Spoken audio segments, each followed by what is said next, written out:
Everybody, welcome back to Chortle Games Live. I am one of your hosts for tonight, Jake. With me, as always, the Stream King, the Far Cry guy, the man who looks like a samurai who's ready for a gas leak, Steven. I can't argue with that. So Also, his shadow is somehow a look at how demon. Look at how much legs my shadow is. He's got a lot of legs. I don't know. It's all leg. Yeah. The man who's all legs, Steven. Also, we have the sickest dude in video games, the god of headshot and loot. We call him Big Germ, but his name's Jeremy. What's up, bud? I saw, dude. Dude. I love the dance. I don't know how to emote in this game, hold down but left you know. on the D-pad. Left on the D-pad. Hey, Clifford. How's it going? So we're here to play Outriders. Worldslayer came out. And Jake hasn't played it yet, so naturally he has started a new class that brought him to level 30, which is max character level. Mm-hmm. So we're going to go into Apocalypse Tier 20 content, which is level 55. Almost double your level. How's that feel? Well, I'll tell you what got me was Apocalypse Tier 20. Yes, Yeah. Made me go, oh, okay, fuck. I'm about to really. Steven told me, he's like, you're going to get dragged tonight. And I was like, that's fine. I'm used to it. We're going to do one expedition on Apocalypse Tier 20, and we're going to see what level gear it gives you, because with Austin... Honestly, it's going to be a pretty cool experiment. I'm down. Yeah, I'm down to see if Jeremy and I can basically do the work of 3 people. I have no doubt in you guys. I don't either. But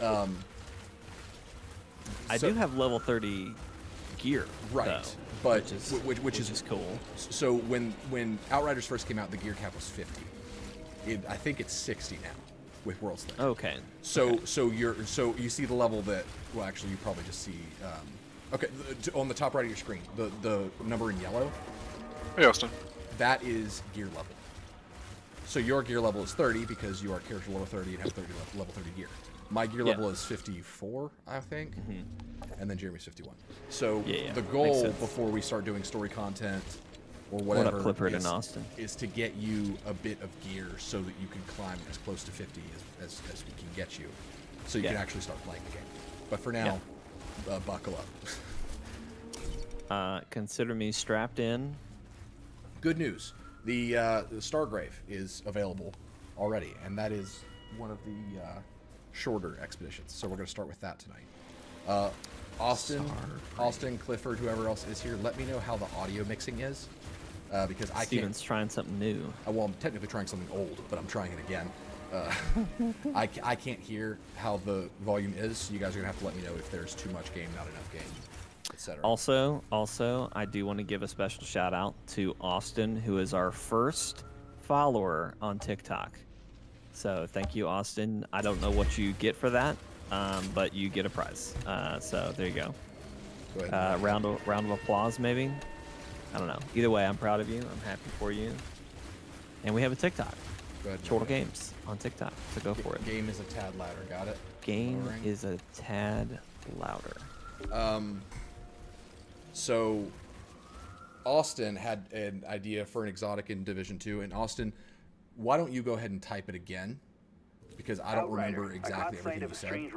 So why don't you go ahead and type it again, and then I'll read that, so that I make sure to do justice to your description. He basically was thinking of like a damage on reload kind of deal, kind of like Outriders has. Because Division 2 has a lot of like effect on reload, like inflict bleed on self on reload with backfire. Protected reload is a talent, stuff like that. But Jerry, correct me if I'm wrong, but I don't think there's been deal damage on reload in Division, but it's definitely in this game. Yeah, I don't think there's a deal damage. Yeah. So Austin, I'm gonna go ahead and talk that out again. Jake, don't charge him. Stay in the middle or in the back. Like the I picked the whole class for charging in, though. You are almost doubled your level in the enemies we're fighting. So.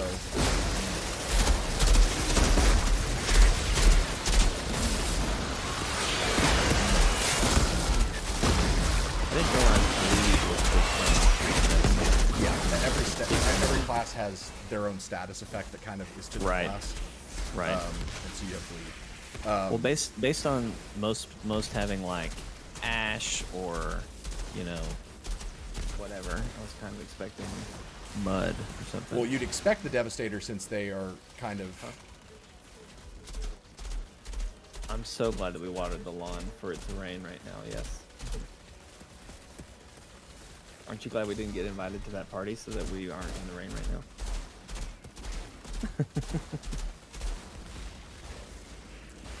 I've been lowering the game volume. How's it sounding, Austin? Or Clifford? But Toxic would have made sense for this Devastator, I think, maybe. But Bleed, I think, is a good. It makes the most sense because it's, you know, jagged edged rocks. Yeah, no, it does. Yeah. It does. And I honestly, I'm surprised that there's not more bleed dealing things. There is a lot of bleed dealing stuff. Oh, okay. It's well, just that just to be blatantly honest, bleed isn't a very sexy status effect. You don't think blood is sexy? It's not. It's not. Because bleed is just damage is done over time, but there's not really much of a visual to apply to bleed. And that's just how it is in all video games, I feel like. But you've got Burn, which has a strong visual appeal. Even Toxic is associated with the color that you don't see in the game a lot, which is green. So bleed just kind of blends in, I guess. Steven, I'll have you know. Oops. Never mind. Were you about to brag on how you've been doing? No, I was going to say, I just would like to let you know that I've been standing next to a group of enemies, and they just haven't even bothered to look at me. Yeah. Also, that revive that you've got is once per combat. Yeah. Yep. That's why I didn't use it. I was like, nope, not going to waste that right now. Yeah, I revived him. Germ's best. I'm trying to help Germ, but you know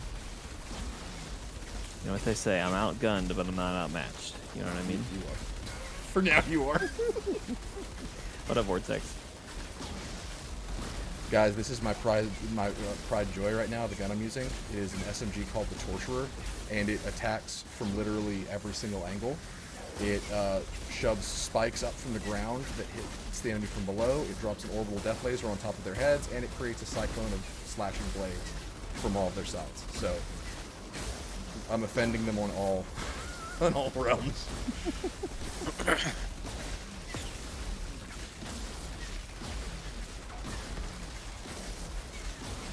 I've also got this new gun called the Messenger, and it creates. Should come right next to you. Oh, yeah, I was supposed to say, like, where? Rockets on crit. Jim, where are you? Jake, I was literally right next to you. See, this is Messenger. I could have punched you in the leg. So sorry. It's okay.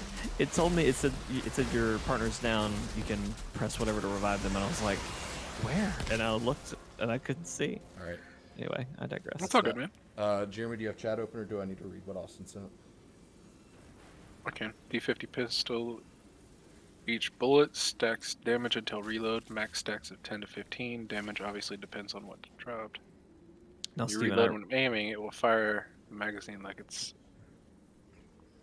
super flat. Steven, I realized that I helped edit the training, the tips video. Yep. I've already forgotten arguably one of the best tips, which is how to auto collect everything. Down on the D-pad. Okay, I knew it was one of those. But nothing was happening. Well, the thing about expeditions is that we only get loot at the very end. Great. Okay, Yeah. great. We get a big stockpile of it from a chest. Yes, I saw it. I used that clip multiple times. It was very visually. It was a great visual for you talking about how impressive the game is.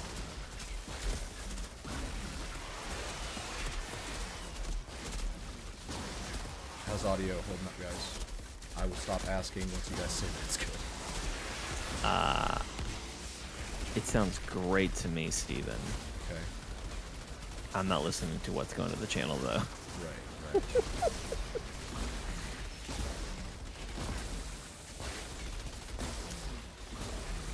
I can't even hear the game in general. Yeah. By the way, feel free to try Impale, Jake, if you haven't yet. To see what it does I don't have it on me, but well, I'll. I figured that you changed it, but like, I just assumed because I don't remember what it does. Because obviously you can't impale the enemy; they're still alive. Like that's part of the whole visual.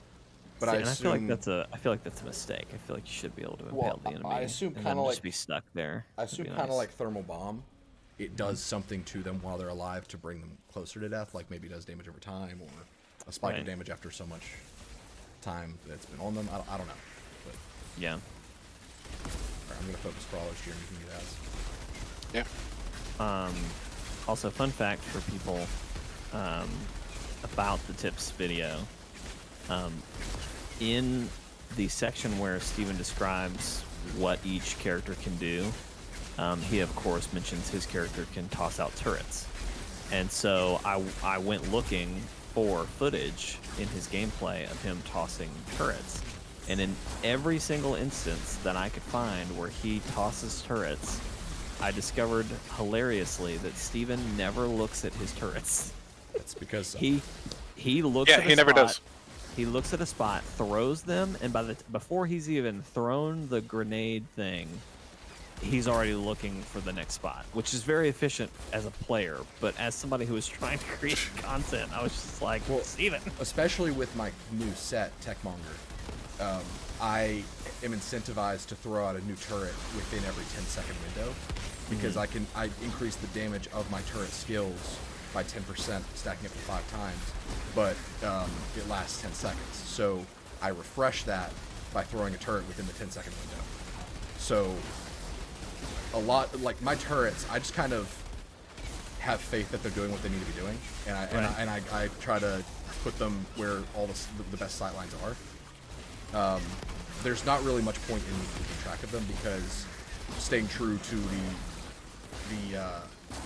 the class itself, these turrets are not meant to have much permanence. They're literally made of scrap and they decay over time. So the turrets are very temporary.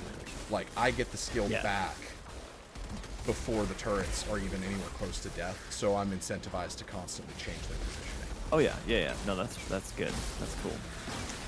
It was just funny as an editor. I was like I know what these things look like, but I don't see them. Yeah. If this was something like the Division, it'd be different because the turret it has a longer cooldown. It's meant to be worked more in tandem with.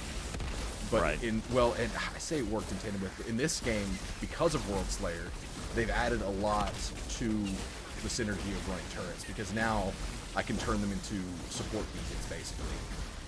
You may notice... I've noticed the little orbs, that are around them. Yeah, that makes it to where you have increased resistance and you get status cleansed off of you whenever I finish my PAX tree, I'm going to be able to give you damage increases and ammo regeneration when you're in my turrets. That's cool. Yeah. They really... I already loved the Technomancer, especially in concept alone, because the whole idea of blending a support playstyle and a turret playstyle, that's my jam. But this expansion, they read my mind. They gave this class everything I wanted. This is my gameplay you're looking at. This armor that I'm using. So none of this is transmogged except for the hat. Hey, Hat's sick. Hey, Andre. What's happening? What do you think of Sunbreak, Andre? I've played it not as much as I would have thought by now, because I don't know if you watched our stream on Friday at all, but we got to... The whole point was to get Jake, John Strako, who you're seeing in the gameplay... Well, I'm about to go revive him. Okay. Me? I got you. Yeah, the whole point was to get him through rank 7 so that we could start Sunbreak content. And we streamed for 5 hours and 55 minutes, and but when we had to end, we were literally at the last mission the of Goddess Rank of 7. Thunder quest. Yeah. Yeah. So we never got to Sunbreak Continental on stream, but I have been playing it. I am loving it. I think the Master Rank armors are really cool. I love the update to Puke Puke. And I don't know, it's just more Monster Hunter, and I think it's great. Andre is a main trickster. Nice. Very nice. I get Trickster and Technomancer confused in my head for whatever reason. I don't know why. I guess it's because they both start with T. But I played Trickster and it's very fun. Yeah. I've switched to Devastator though to try that out. What are you thinking of it so far? I know you're doing basically nothing, but I mean, I definitely like the moves. I don't know that I'm doing anything because people are dying around me. Well, the only number value you listed off for me resulted in 1,000 damage. Yeah, that seemed weird, but my turrets per shot deal 55,000 damage. Right. So again, that's why it sounded weird. Yeah, but, I'm saying that not to flex. I'm saying that to tell you that if you feel like you're not doing much, it's because I'm not. It's because you're not, and it's because of your gear, not because of your class. Yes. Yeah.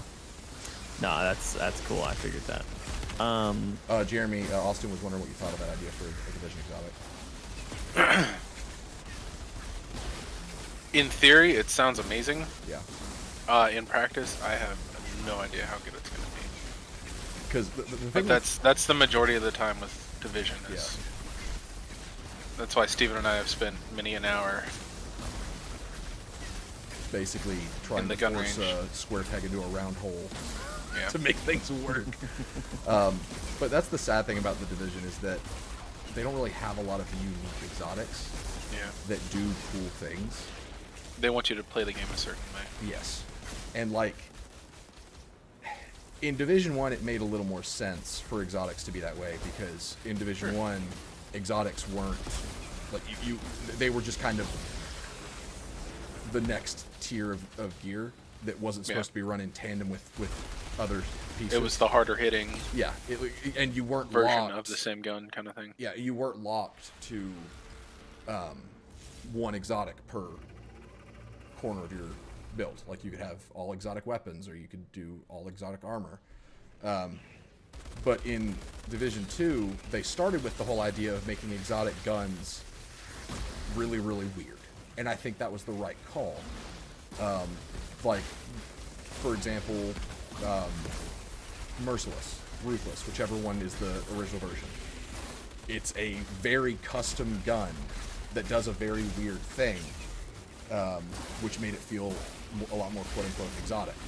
But the problem with the division is that their live team doesn't know how to make things fun. They just know how to over-tune everything. So it started being this whole case of like, exotics just became, let's take a gun that people like and let's just slap an exotic on it, you know? That's what happened with Blue Screen. It's a less interesting version of the Stoner somehow. It's a good gun, but like, what makes it exotic? The fact that it's black, or that it has like a blue line on it? Like, you know, it's just not interesting. And so I think that idea, Austin, is a great idea for how Division started with exotics. But unfortunately, I just don't think it, because they are just boring now for the most part, exotics are. I think that's like, it speaks more to what Division used to be and it should be, but just unfortunately isn't. Does that make sense? Also, Andre, in case you didn't know, Steven has made a tips to getting started in Outriders video. So in case you didn't know that, that's on the channel. If you want to go check that out, that might help you get started, since that's in the name. If you're getting started in Outriders. He's not. He's put like 300 hours into it. Oh, okay, it's Worldslayer that he's been in. I understand. Yeah. He said Outriders, so I was like, oh. Andre tuned in for our first impressions video of Worldslayer.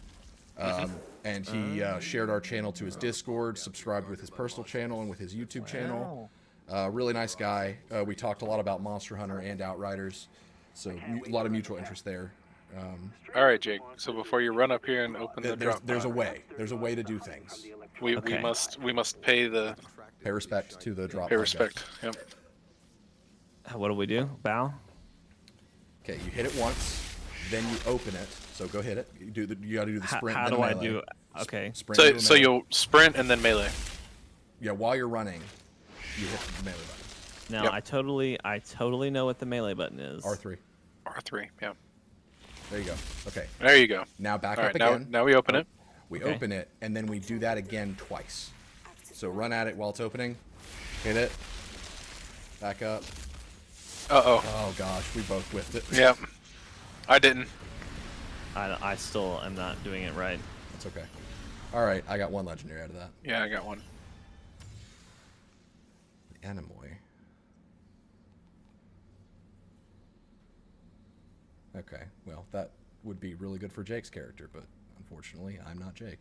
Feel free to toss it. You cannot share To in this me. game. Aw. Yeah. Yep. No dropping. No sharing.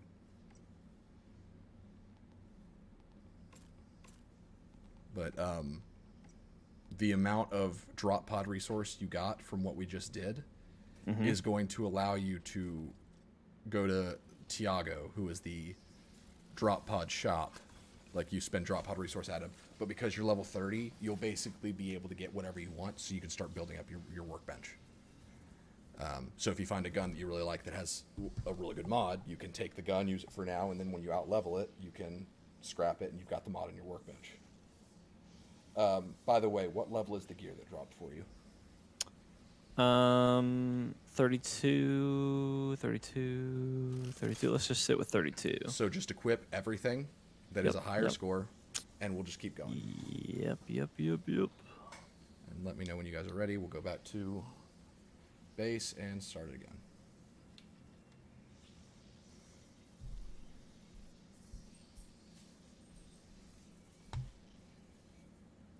I think I'm ready. I'm down. Okay. I have rocks on my armor now. Rocks and bones on my armor. I also have a weird mask. You see my weird mask, I do Steven? see your weird mask. Do you see it? I do. You see it? Please get it away from me. I really am. It's uncomfortable how close they allow our characters to get to one another. This looks like the mask from the Man in the Iron Mask. Yeah. Lay down, Flynn. Lay down. Minnie, stop it. Let him lay down. She's so possessive of literally everything. All right, Jake, how'd you do? What do you mean? Look at your damage dealt. Geared? Huh? Oh, did you exit out of the thing? Yeah, you exited. Oh, Okay. I absolutely did. Yeah, he immediately skipped. You expect me to read something? So go up to this guy, Tiago, right here. Old Diago. And you'll say, can we trade resources, blah, blah, blah. And his elite offer is he can fill his shop with legendaries. So you can see what he's got there. Jake, can you share me your gameplay so I can advise you through some purchases? He wants to share his life story with me right now, Steven. Because you're talking to him for the first time. Yeah, and he's telling me about that alien chick who... It was actually a I guy. remember. Which I forgot. Oh, Steven, this is gonna be what they call difficult He only does it once. to get to you. No. Me getting you okay. stream, because I gotta open up OBS. We could make Minnie's evil name Rosie, because that was her name that she was given at the shelter. So, you hear that, Rosie? Oh, she did the head tilt. Oh, adorable. Don't worry about sharing your gameplay, Jake. Yeah, it's gonna be a whole thing. Actually, so, what you could do on PlayStation, you could do the You mean do share play? what's it called? The gosh, where I can have your gameplay up on my screen. Oh fuck! I totally forgot that was a thing. Screen and screen. Screen and screen. Do we have to be? I don't know. Shit! How do we do that? That was like a super cool feature, and we just completely stopped using it. Did we ever even use it? Yeah. Oh my gosh! Yeah, we did a whole stream where it was like that's how we switched between Okay. multiple perspectives. I think we have to be in a party, maybe. Yes, Probably so.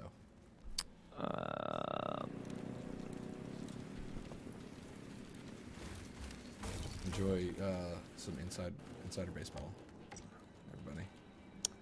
I love insiders. They are a ball. There was a term for it, but I don't know if it was. Start party, okay. Join. The audio is going to drastically change. It shouldn't, unless you're. Mine is. Well, maybe, I don't know. I forget what it does. View shared screen and then picture in picture. Is that it? Yes. Okay, picture in picture. Yes. And then we're gonna put it. Yeah, we'll put it up. We'll put it up in the middle because I don't need to know what my apocalypse tier is. I know what that is. Actually, where is the picture in picture? I'm gonna move it to the left instead. There we go. Okay. So what do we got here? We got. Oh, you don't have any drop pod resource. I have the 42 that we just earned. You only earned 42? I think, yeah. I only earned 42. What? Yeah. That's not right. That can't be right. Like, that's not supposed to happen. Look at this cool helmet, though, Steven. I already closed it. This is going to be really annoying. Okay. There we go.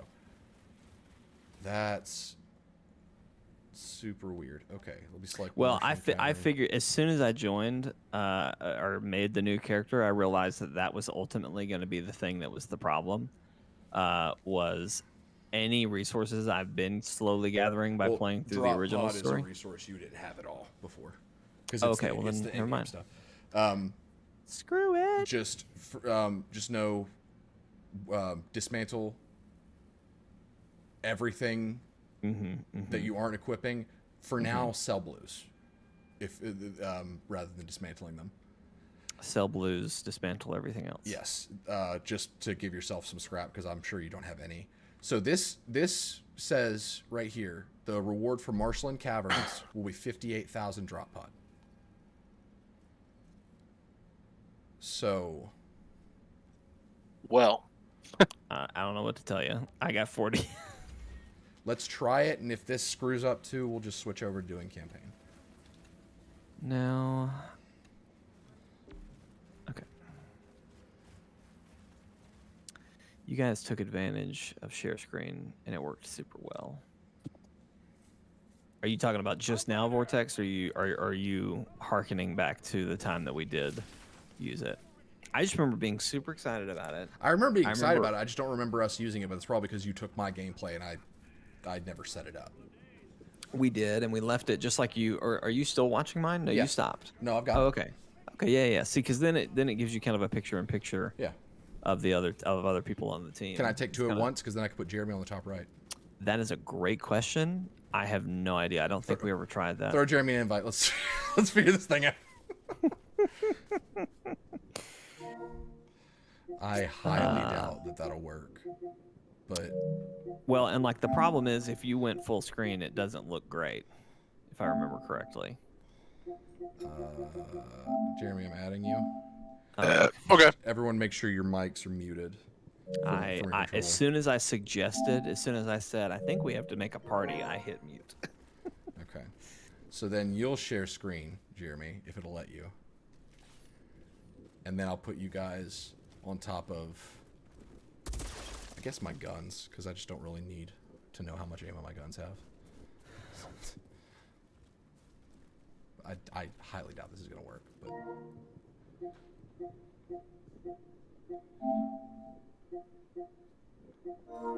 It's worth a shot. It'll make it interesting. Alright, hit share screen. Okay, yeah. Let's be interesting. It's going to only let me do one at a time. Dang. Well, I'll tell you which one is going to be more interesting. Let's see. Can I pin to side? And then, okay, yeah, pin to side there. And this is a bad idea. Okay. Oh, God. Okay. I'm just going to take Jeremy's. and I'm gonna, yeah. Picture in picture right there. Okay, let's go.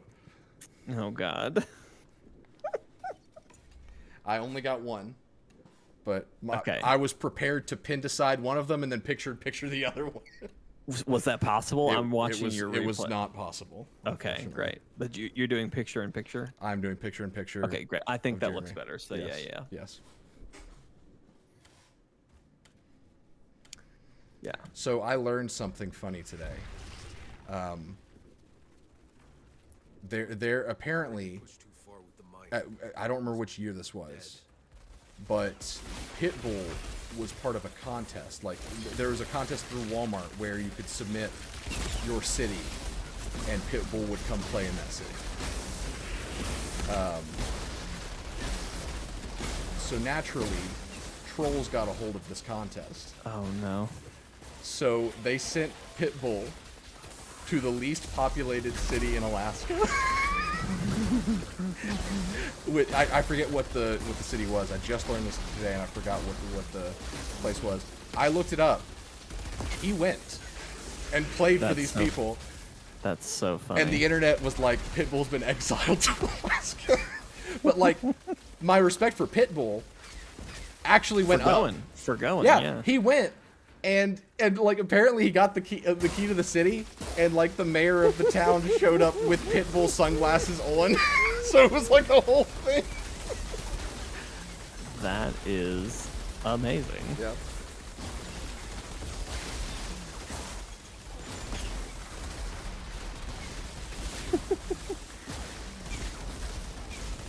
Alright, I'm gonna be honest with you guys. There's 3 enemies that snuck up behind us, and they are trying to kill me. If you're struggling, go stand next to my turret.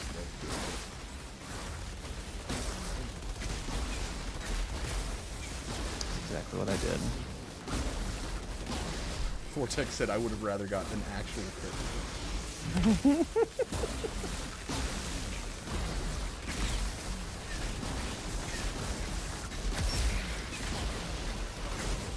This new set isn't bad, Steven. Which set was that again? This is the one that makes thermal bomb travel to enemies after they blow up. So you're just sweeping hats. Yeah, pretty much. I got him. Thank you. Yeah, I'm not going to use my revive, Steven, just so you know, unless I hear you say, Jake, go ahead and use your revive. That's exactly what I was thinking I would have to tell you. I'm literally not going to do it unless you say it. Oh my god. Oh, I'm getting hit by an alpha over here and I can't. Like, if Jeremy says it to me right now, I'm going to need Steven to confirm it. You have my permission to... Nope. To listen to Jeremy? Oh. I'm not gonna revive until Steven says so. Jeremy, please revive. I'm gonna revive, I'm just kidding.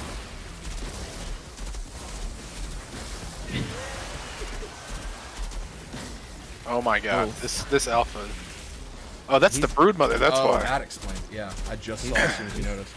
He's got your lunch number, Jeremy. That is the one thing about this game's combat system that I would change, is that they rely way too much on stagger to modify the difficulty, to where enemies will win an entire fight just because they'll stagger you into an infinite. Yeah. Exhibit. Learned that one last night. Yeah, we did. Oh my god. We did the hardest expedition 3 times in a row last night, and every time we almost lost because this one enemy touched on the Reaver. Yeah, I can't get him up because I'm just getting staggered. Yep. You want me to use it, Steven? Use it and then Yeah. get near me. Nobody's near. It looks like they're all on you now. Yeah, they're on. Oh Now, wow, that's a long button. just to emphasize why, like, so the reason I'm able to hold these guys so much is because I'm 4 targets at once, and two of me freeze things. That is the only reason I'm competent whatsoever with this build, is because I have so much field control. So I have no idea what's killing me. the broodmother, it's one of the bosses. I mean, I literally am alone in a corner. There's the blue nothing. fire on the ground. There's gonna be like big red spots that cause blue fire.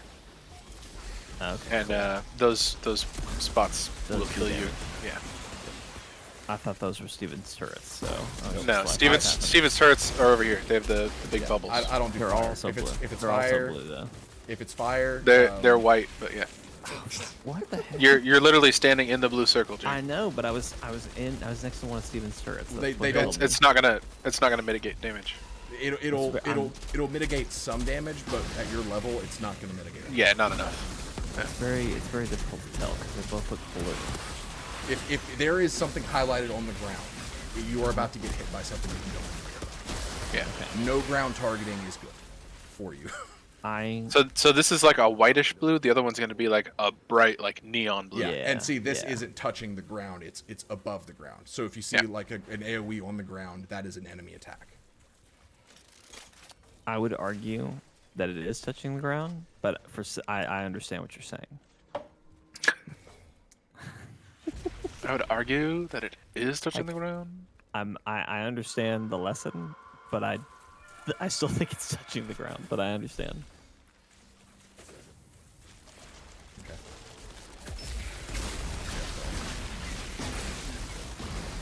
How's the audio, by the way? He said it was good at one point, but I Yeah, assume but you're asking when we if joined the everything's party, changed. yeah.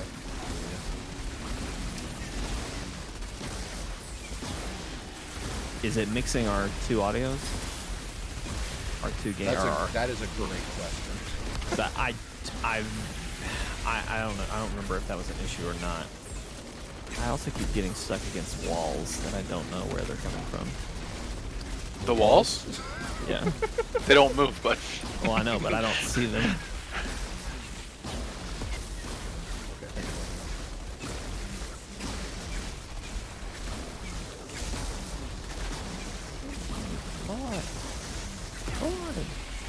it's probably a crawler. Yeah, the crawlers. They do a lot of AOE. Well, got it's these little blue waves that are coming. Yeah, through. that's the crawler. They're coming through the walls. They're coming Yeah. everywhere.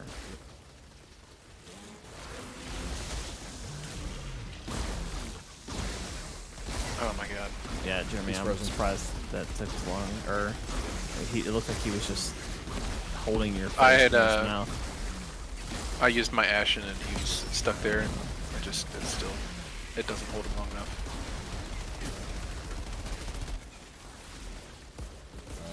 Where's resupply? I don't have a map. It's blocked by Jeremy gameplay. I will run over to it. I think it's to the right. Okay, yeah, back here. Thank you.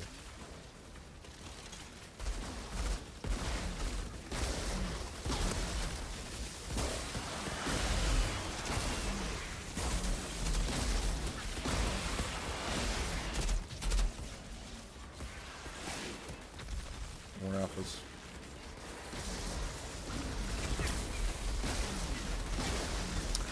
Alpha Pedro.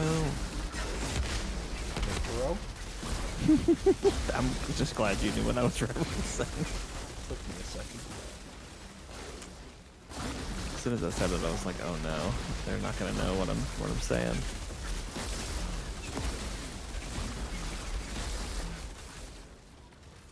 It does do a lot more CC.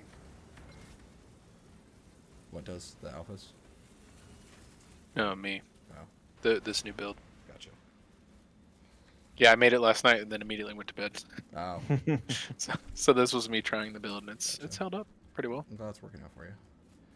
All right, so at least one of us needs to stand in the obelisk.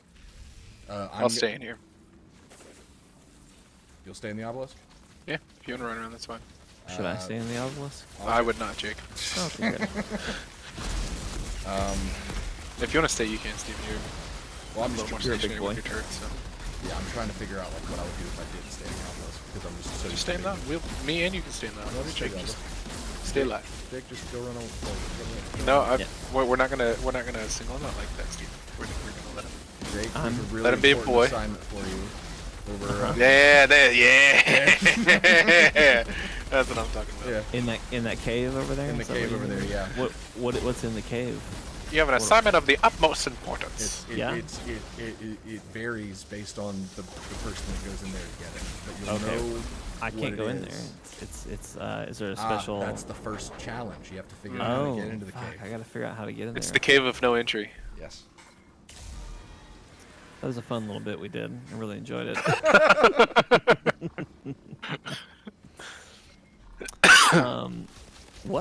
Steven, what is Ascension level? I'm trying to think if you played a game that has something similar to that before. Basically, once you hit max character level, when you level up, you get an Ascension point. You spend Ascension points on your character stats individually to increase them. So, for example, you could spend... So it's kind of like a champion level. Champion points. Oh, on Avengers, yeah. Yes. Yeah. Okay, cool. It's exactly like that. Yes. It's just literally that. Yeah. It's just macroing. Yeah. Yes, except the cost does not go up as the value increases.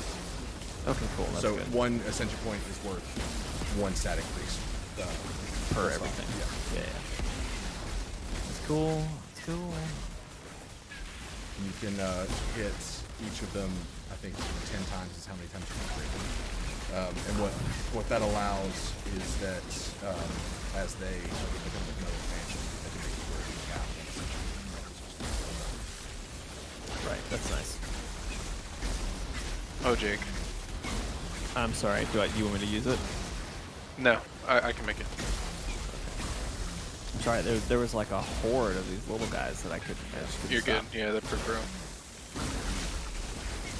My goal is to get you to gear 50, so that you can like actually experience the game one day. Well, the reason I was asking about Ascension points is because I've earned 6 in just the 2 missions, or really just the 1 mission that we've done. Yeah. After this mission, I would spend them. I would probably put them towards health, resistance, armor. Yeah, you can always reset it later. So. Yeah. And honestly, that's what all of my points have gone into as well. So. I mean, it's a pretty safe stat to go with. Well, I'm also, as a solo player, I'm only like tier 17 or 18. 18 now. So. I throw all mine into that. Because my build, the way I run it, because the Technomancer just has to hit things. That includes the turrets. So I'm kind of like a Wolverine, Deadpool kind of situation, to where if you're gonna kill me, you gotta do it. Otherwise, I'm gonna die. Because my health, you'll even see my health watching the stream. If it ever goes down, it just shoots right back up. Because I've just got so much health. Yeah. Yeah, it was really hard to catch your healing factor for the tips video because it's literally a second that I have to show, so I had to slow it down. Well, and plus I was so mid-max pre-Worldslayer that Oh, cool. I got stuck between 2 offers. I do want to say, I know I just went down, but I killed like 7 guys before I went down. Nice. So that's an improvement.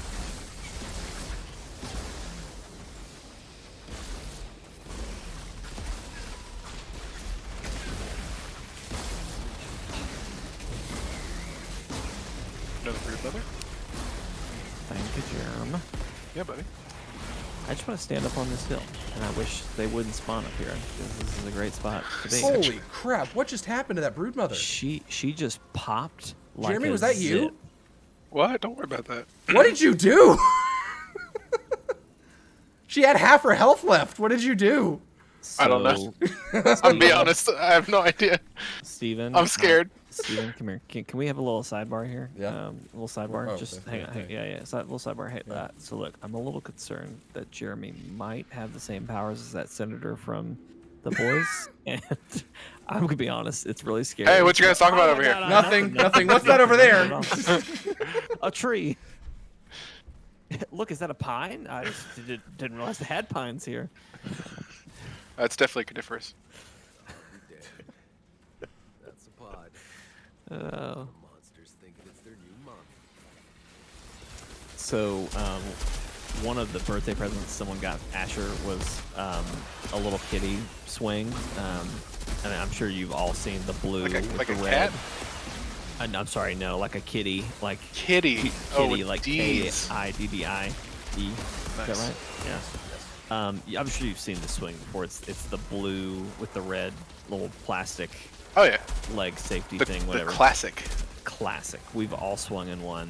Oh, yeah. The whole 9 yards. Anyway, someone got that for Asher. And so today we put it up on our front porch, and it was all he wanted to do all day. He fell asleep in it like a few minutes before bedtime needed to start. And it was a great time. So anyway, I need to share a video or a picture or something to Discord, so Please do. I will. Earlier this week, I think, a couple days ago, maybe, Anna was telling me that baby boy was awake because she was feeling the move, and so I was feeling her belly to see if I could feel him, but I couldn't. Oh yes. and so I was like, hey, I wonder if this will work. So I tried to recreate the situation when I first felt the kick. So I put on, Striga, It was I think Doom, it's called. right? It Yeah. was Metal Helsing. It was the song from that's Metal what it was, Helsing. yeah. So I put that on, and it worked. He started like, so my child already loves metal music, and that's the only way I can get him to like interact with me, and that's my favorite thing. That's awesome. Speaking of that, Steven, and obviously I know you want. Well, okay. So do you guys have a name picked out, right? We've got some picked out. Okay. So we haven't. The decision is not. It's not final. I think I know what I want. It's gonna the name be. to Right. I don't know what it's gonna be. But I know what I like as of Smart this, man. I was about to say, spoken like a true dad, right there. I know what I want it to be. I like as of But this, we haven't made that decision yet. correct. As of this moment, sitting here, July 2nd, 2022. I know what I want it to be, but that could change, and we haven't. Awesome. Well, it's Leah. The reason I asked, Lee Allison and I were talking about it the other night. She was just like, "Do you know if they have a name?" Because all I ever hear is Baby Collier.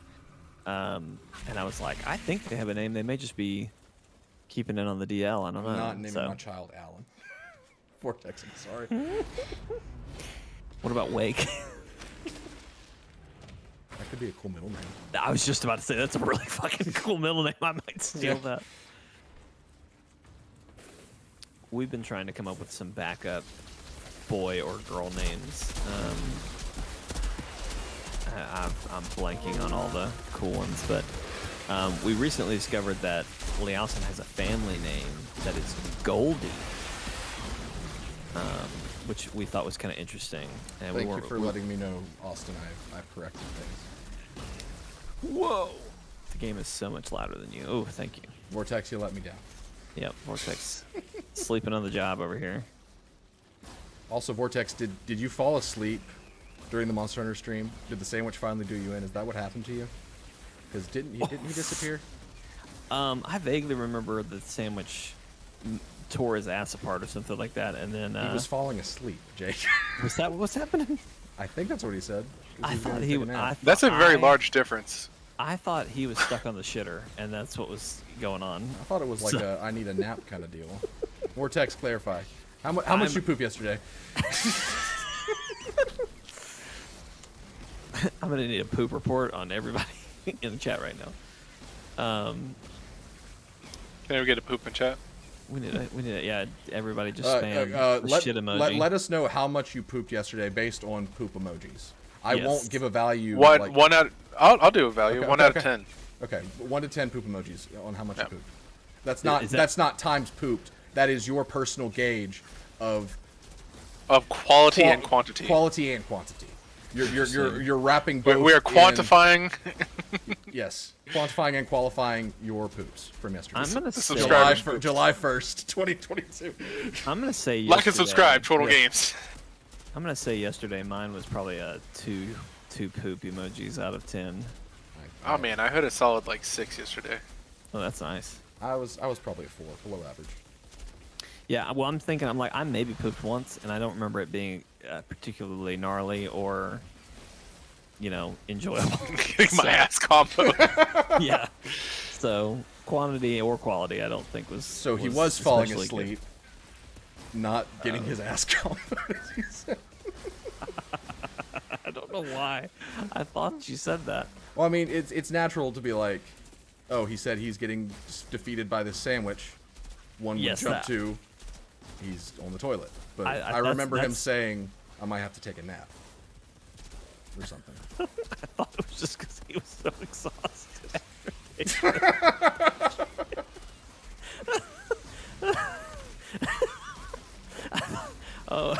Oh man, okay, yep. You know, it's all coming together now, but man, in the moment, it was just a fun time. Alright. Golly. All right. A Apocalypse tier 18. Nice. I was just about to say I hit 3, so Did you guys get good drop pod this time? I got 52.8. 52.8. Yeah, I got 52.8 drop pod I resources. got 28 drop pod resources. What the hell? Austin, when you played in Outriders with me yesterday, and we did expeditions, you got a good bit of drop pod per mission, right? Unless if they no update came, so I don't think they patched anything. Austin's like, what the fuck are you talking about?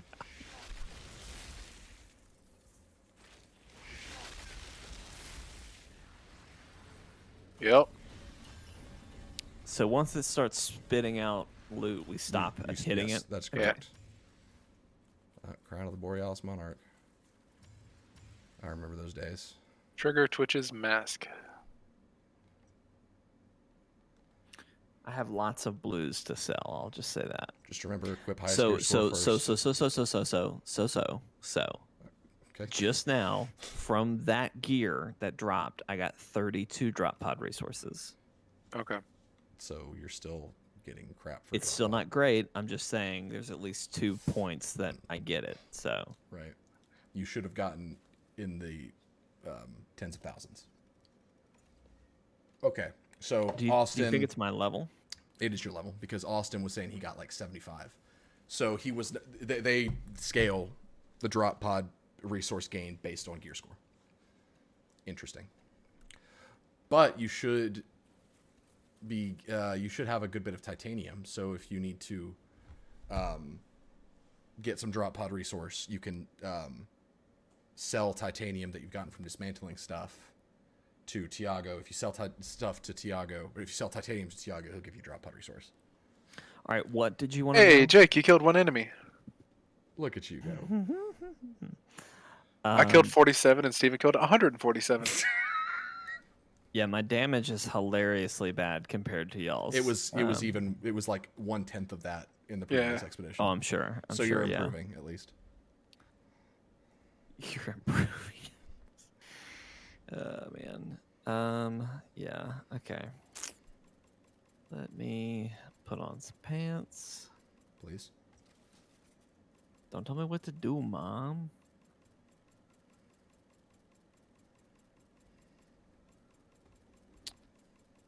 Do I random or reroll? Yeah, I remember that, Austin. That's how you were able to go on shopping sprees. I feel like I reroll. At Tiago? Yeah. Yeah, reroll. That's Just what all the randoms I keep getting. they suck. I keep getting the same freaking ones. Yep.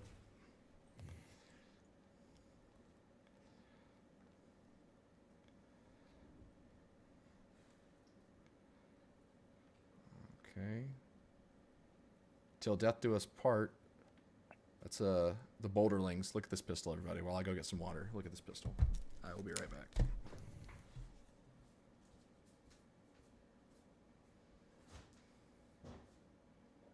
Jeremy, he was saying something about I can do something with titanium to get drop pod resources. What do you Yeah. remember? So if you go to Tiago and hit sell, on the right it says resource offer. Yeah. There you can set amount of Oh. titanium okay. that you can sell and you get resources. Or you get the drop pods. How much titanium do you have, Jake? Okay. All right. I have 170. Ooh. So probably not worth doing don't at do this that yet. point, but good to know. Yep. Good to know. What's your gear score now? 33. Okay. Is that what it is? Yeah. Have you been I've got- equipping heist stuff? Yes. So I've got 30 now.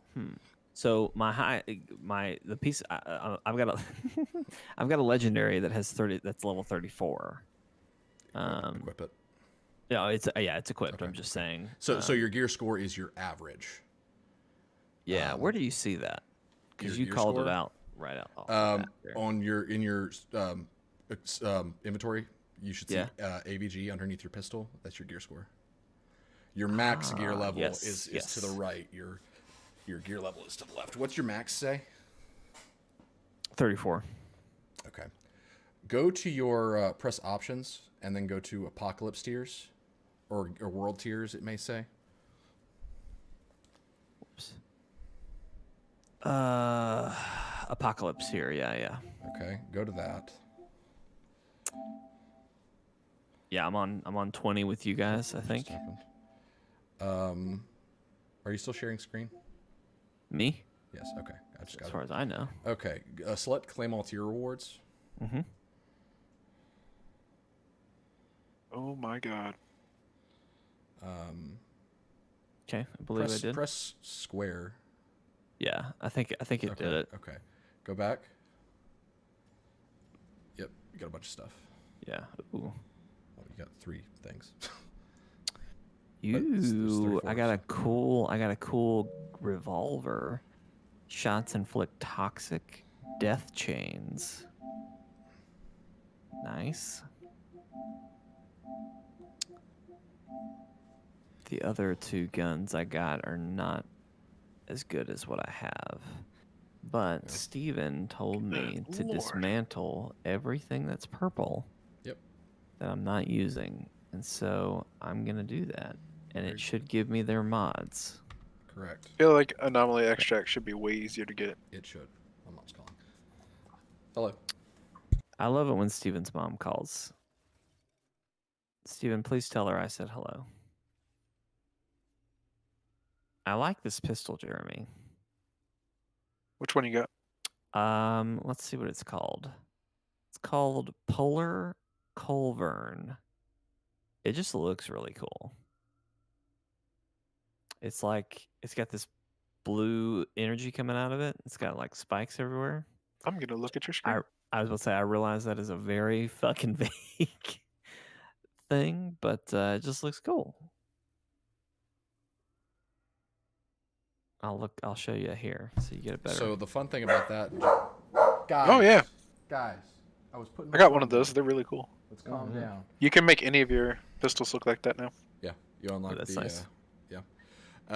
So though that isn't even a legendary, it is a Worldslayer weapon, but something you may notice the difference between Worldslayer stuff and base game stuff is they really upped the uniqueness of weapon appearances. Yeah. In this game, even for the non-legendary stuff. So I'm gonna leave the party real quick.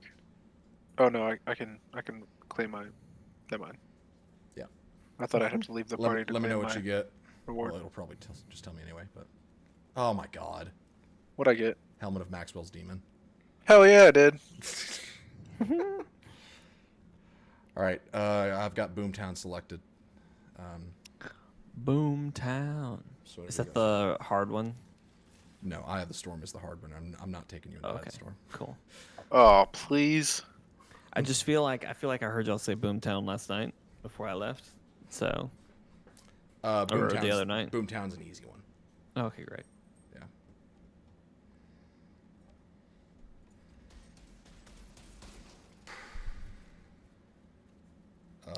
I like this revolver, Steven. Good. It's queued up whenever you guys are ready, but if you're not, let me know and I'll cancel it. I'm ready.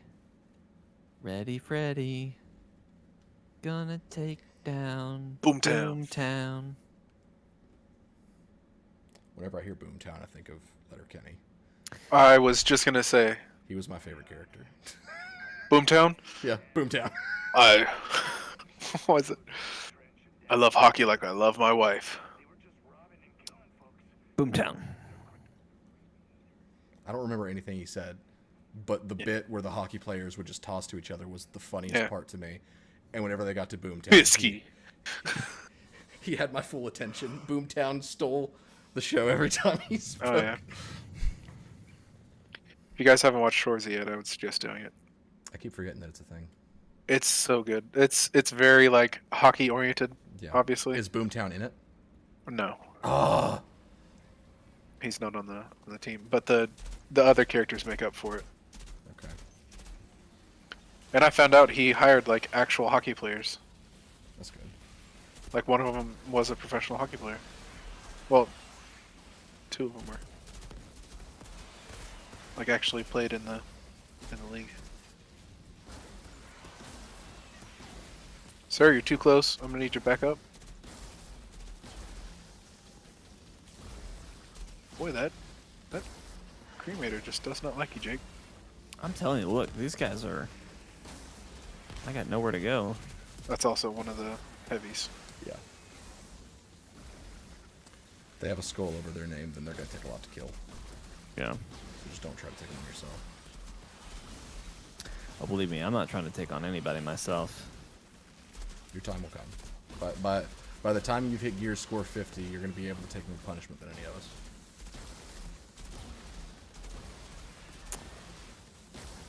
I don't know how to respond to that without it sounding like a BDSM thing. So Thank you for withholding.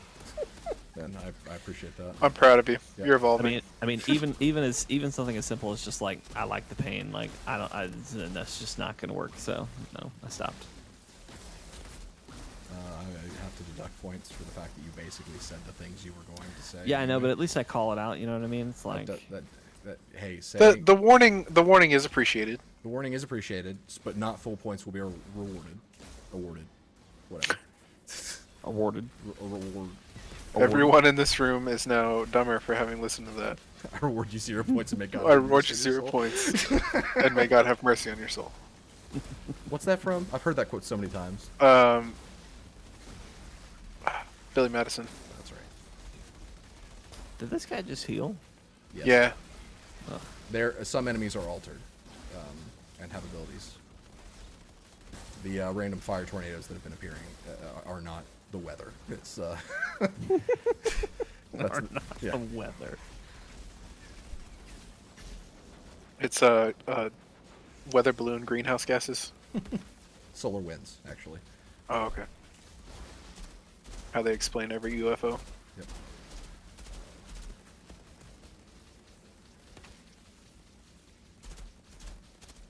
All right. Well, I'm gonna be honest. I am standing right next to this captain, and I'm shooting him point blank in the head, and he's just doesn't care.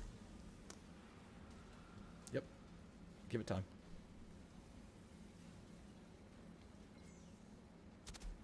Well, I'm out of ammo. That's why.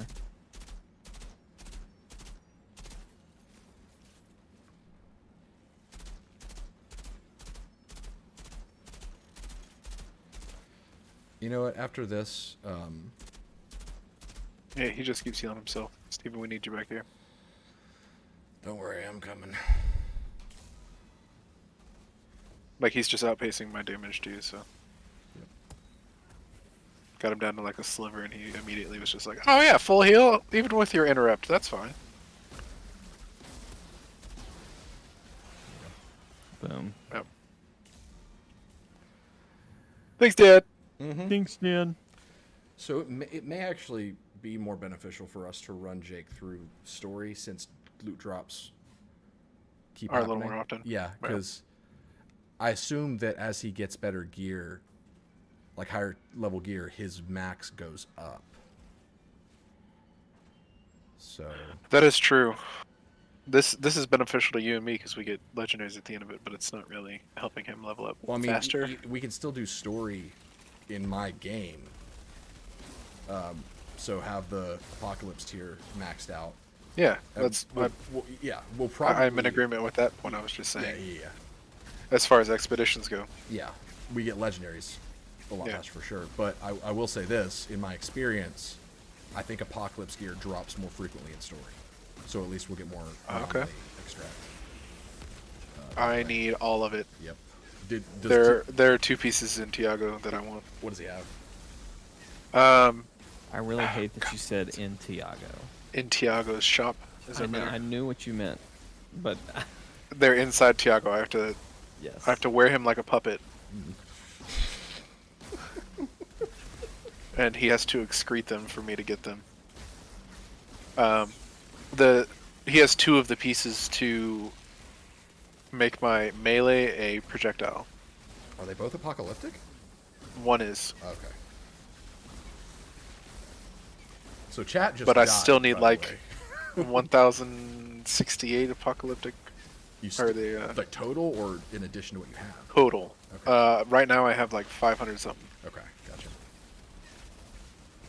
That was after I went through my inventory and was like, I'm never going to use this. I don't know why I'm keeping it.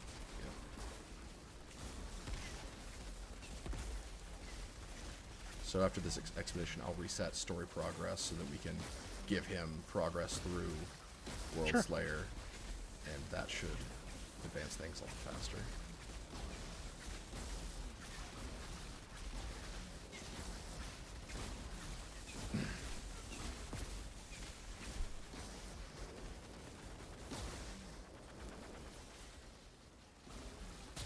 Going to grab ammo.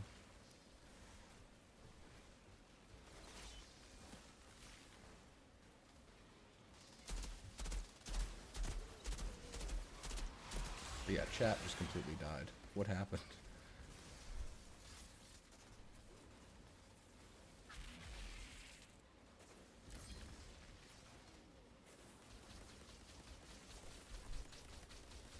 Steven, I watched I Think You Should Leave again today Yeah. at work. I need The to motorcycle. watch. Oh my god. Because I was like, motorcycle, no motor? And my buddy was like, what are you talking about? And I was like, no, I showed you this. I know for a fact I showed you this. Because you guys were like, oh, that's cool. And then we rewatched it and he's like, that is fucking hilarious. I watched. And like we quoted it the rest of the day. I need to watch those again because I've only watched through the show once, but Yeah. certain skits I'll rewatch. And I just need to watch all of it. But Yeah, I did I watch. need to rewatch again. Yeah. That would honestly, Steven, that would be a great watch along. Oh my god, it would. 2 motorcycles with a little house? Whoa, dude! Whoa! Yeah! Yeah! Yeah, guys. There's motorcycles. Oh yeah, guys. There's motorcycles. There's a lot of other stuff too. Dude. So funny. I forget which one. I think I showed Lee Allison the hot dog truck one the other day. And she just didn't like it. I was just like, I guess this is just a different kind of humor. Yeah. That is not for everybody. That's okay. I did watch an SNL skit today that Tim Robinson. I hate Tim Robinson. He's just not funny. I don't know. He's just not your sense of humor funny. I just don't like. Literally, I've never seen him like do anything in SNL. Like, early years, I saw some stuff. Okay. It wasn't very funny. Like recently, it just kind of feels like he gets a free paycheck. He just doesn't even do anything. He just doesn't. He don't even show up. Anyway. Well, he's got Kim K and Kanye's kids to worry about. Well, they've got him to worry about. Oh, yeah.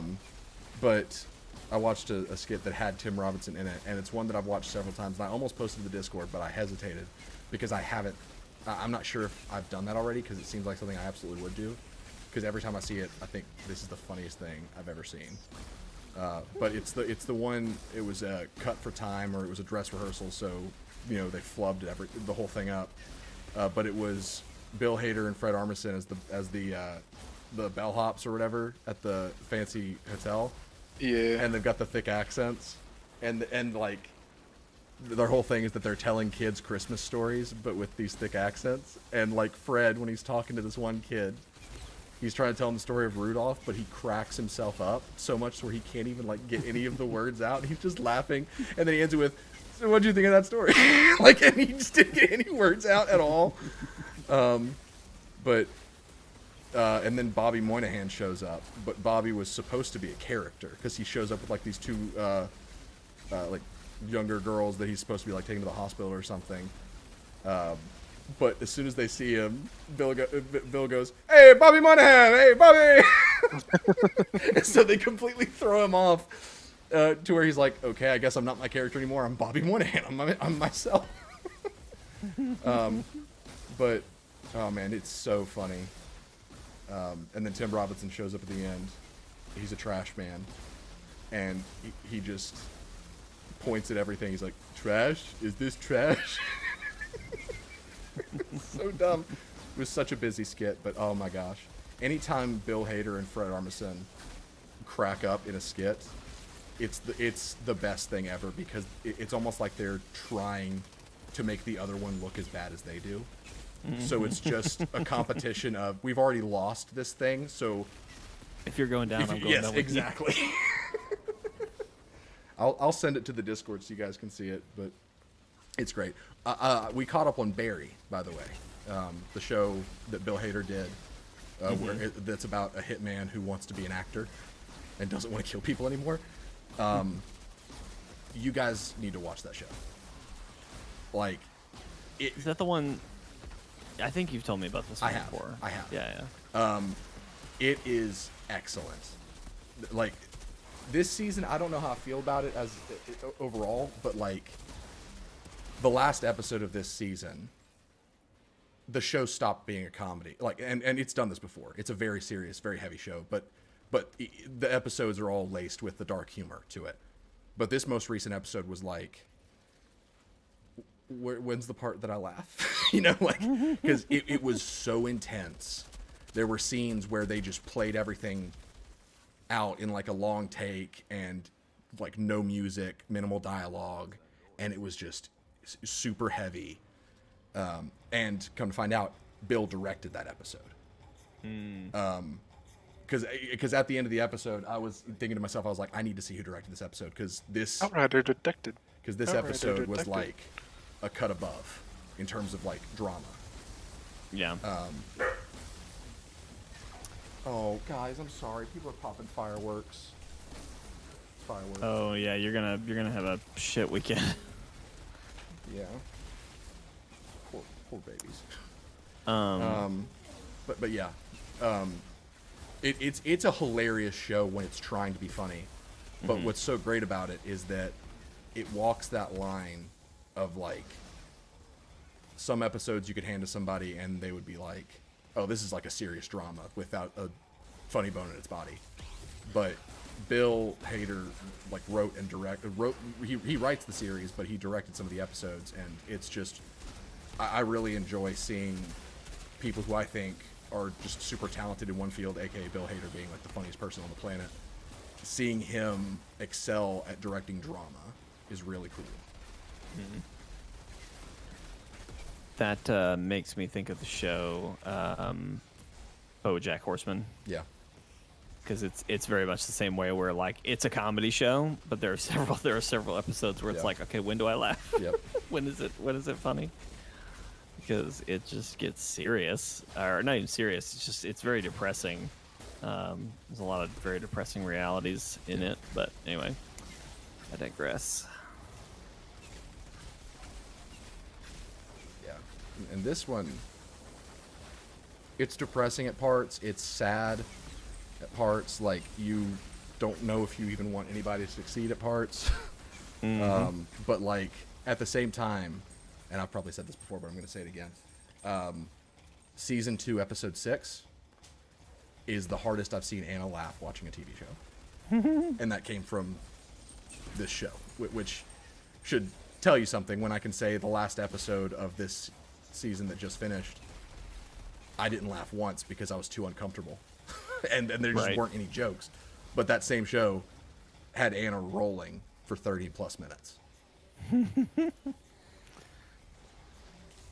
It's good. It's good when shows have that kind of range, though. Yeah. So I found a corner to hide in. There were two guys also hiding in the corner. So you weren't really hiding. No. I mean, I think they realize that they're losing and they're scared, so they hid in the Okay. corner. And I am also scared and hiding in a corner. So we Okay. just found each other's corner.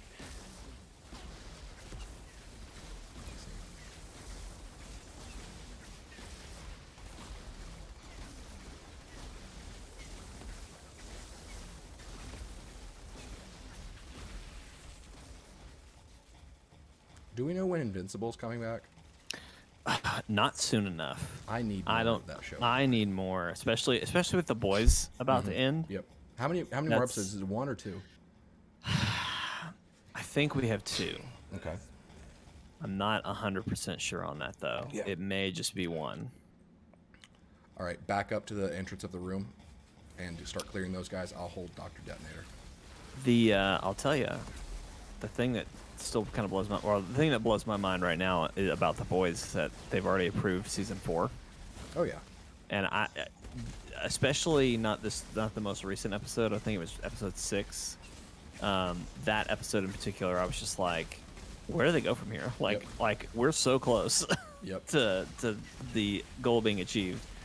But after episode 7, I think I understand a lot better where it could go. So no spoilers for the boys this week's episode, but I'm going to talk about the previous week's, the Hero Gasm episode.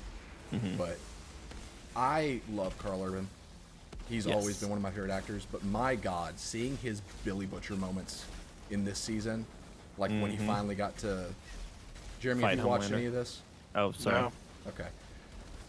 When he confronted Homelander, that moment, he played that moment so well. Like, even just in his eyes, completely sold the emotion in the moment. And yesterday's episode as well, no, I'm not going to say anything about that, but that was a very Butcher-heavy episode, and the moments from that were so heavy and so well written and so well performed. God, I can't wait till we can talk about that episode yeah. because that's like I just have so many thoughts Yeah. about how Butcher handles certain situations in that episode. I mean, it's such great commentary on how messed up people are by trauma and abuse. And I thought that was handled so well because you think it's going to go one way, and Right. and you realize he's just become his abuser. Yeah. Ugh, and it's so sad. Yeah.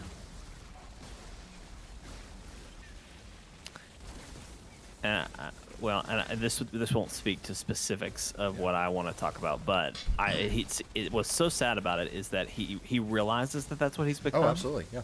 But he feels trapped, like he can't be anything else. And I think that more than anything is so depressing. And I don't know that they can fully redeem Butcher, but I do hope that by the end, he maybe at least realizes that he could have been different. Yep. I don't know how they would pull that off, but some sort of emotion like that I think would be a good close for his arc. See, I'm worried that where they may be heading somehow is, especially with that whole revelation of like Butcher feeling like he can't change, is Butcher becoming a villain. And that's what they did in the comics, where he was the final boss. But I'm worried that like that may end up being the final season. Yeah. Is that, I mean, everyone else is dealt with, and now Butcher is the guy who didn't draw any lines, so he has to be dealt with. And I would be okay with that if he did it for a reason, and it wasn't just him being like, this is the guy I am, this is what I have to do, which is how it was in the comics. Because a character that doesn't grow is not interesting, and I feel like they've shown so much that he has the capacity for growth, but we're just not there yet. Yeah. And I mean, already, like within like 2 episodes of Billy Butcher in the TV show, like I'm talking season 1, he was already better than the comic book counterpart. Yeah. So anything that they do with him at this point, and I probably shouldn't say this because I'll regret it later, probably, but anything they do with his character at this point is still miles better because we got someone that actually has depth, rather than just the the maniac. Maniac, irredeemable dirtbag. Yeah. It was in the comics. I got 19 drop pod resources from that one. Jeez. I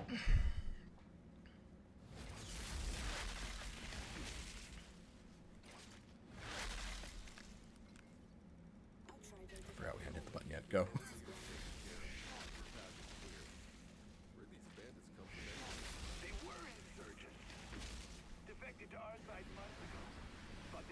That was my bad, guys. I screwed up the RNG there.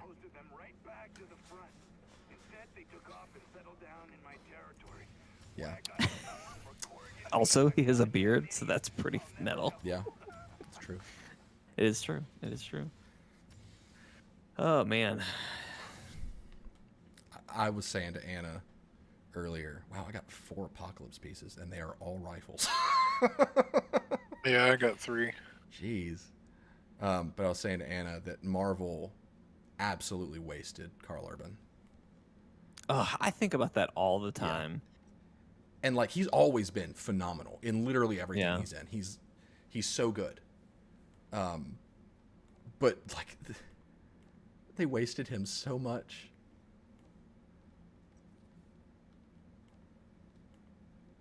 Yeah, I hate that that's how that all went down. Yep.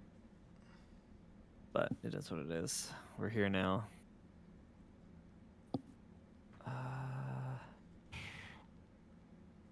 Sure, why not?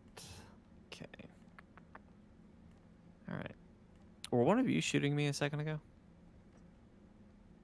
I've been in my inventory this whole time. Oh, okay. I was too, and then I started hurting. Oh, did you equip something? Maybe? That was probably your health adjusting. Oh. Nice.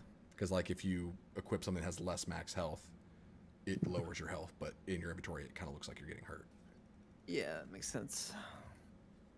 Yeah, he was Scourge, is that right, in Ragnarok? Yes. And He's in that just one movie, and he's he's barely a in it. minion. He's Yeah. a minion. Like Yeah. garbage. I mean, he's a very memorable character, if nothing Yes. else. Like the shots of him with the shake two weight. machine guns. Yeah. Oh well, there's that too. Yeah.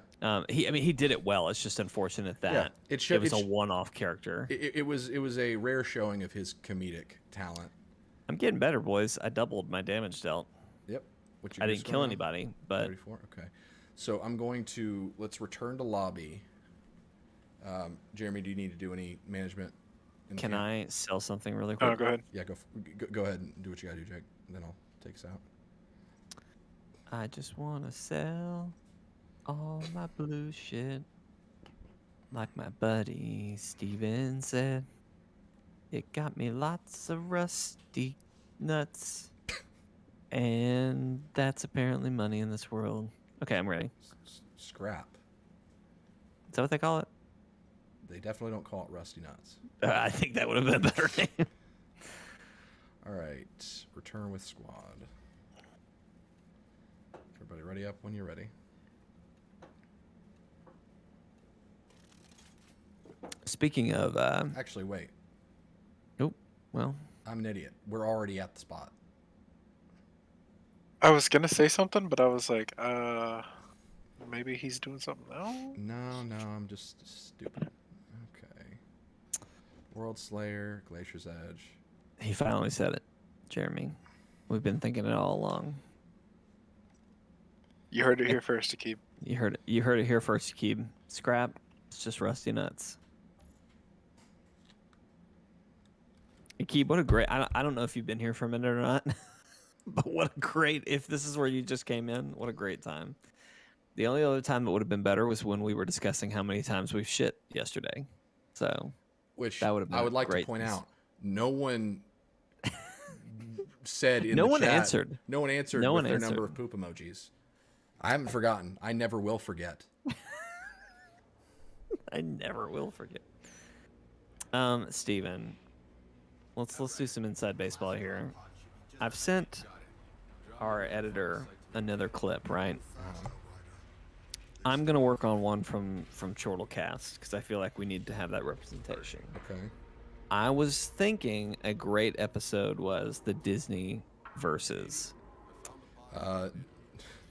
Do you Okay. remember off the top of your head any two particular ones that we went head to head with that was particularly funny? I mean, Stitch and Hercules, I remember, was a big one. that wasn't really funny. That was more just irritating. Okay. Because you're off your rocker if you think that Stitch could beat Hercules. I don't want to get that argument started again, but I'll take the hit. Okay. Agree to I disagree. think we do another one of those tier lists, and then unless if you don't like, I don't think there were any that we argued on that were particularly funny. I think the ones that were funny were the ones that were just completely off the wall in Well, the like, initial conversation. Who was it? Beans Aslan and versus Beast. Beans. Beans and Beast Beast was like that's pretty fun. I'll just take a quick glance through it Yeah. and see if there were any hilarious pairings, and then really after that first actually, pairing, Vortex probably, brings up a great point.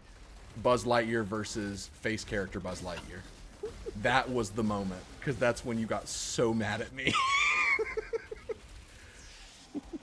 Okay, I'll take a look back and do that. But I'm thinking that might be a funny one to represent Chortle Cast Right. in Which, that content. Reminds me, are we doing a podcast on Monday? It is the 4th. Do you guys want to? I've got nothing. I don't do anything. So I'm around. Like I'm always down. I mean, I could. I don't have any reason not to. I will not be at my house, so. Well, that's the only thing I was gonna say. Let me make the call tomorrow, or not tomorrow. We're going to somebody's house, but just because of Asher, I doubt we're gonna be there very long. Right. So, let's just tentatively say yes, we'll do it, and if Okay. not, we'll make that call last second. Ro, what's up? Thanks for tuning in. That brings me to my next question. If we do a podcast, Yes. what are we doing? I had an idea, but I want to hear if you have any ideas first. I don't have anything that I'm just like, oh, we gotta do blank. What's Don't your you worry idea? about blank. Let me worry about blank. So Vortex, my idea, I wouldn't trust that it was you if you didn't bring it up. So thank you. my idea is since and maybe this is a stretch, maybe not. This was just the first idea for a tier list that came to my head. Came to head. Came to head. Was go ahead. 4th of July, a lot of people do like cookouts, picnics, stuff like that, whatever. I like so where a this is tier headed. list of like foods that you would eat at like a barbecue, a picnic, or a cookout or something like that. Yes, this is a great idea. I'm so hungry right now, though. So Maybe it's a bad idea. maybe it's a bad idea. Remember, as soon as you get no. any drops, Jake, equip them if they're higher gear score. Yeah, I'll try to equip in between fights. Did you just got something? So did you? Okay, let's calm down. All right. It's just this. If it's higher gear score, it has a chance of increasing your max, which gives you faster progression rate. Let's see, gear score. Maybe a little bit, but it wasn't much.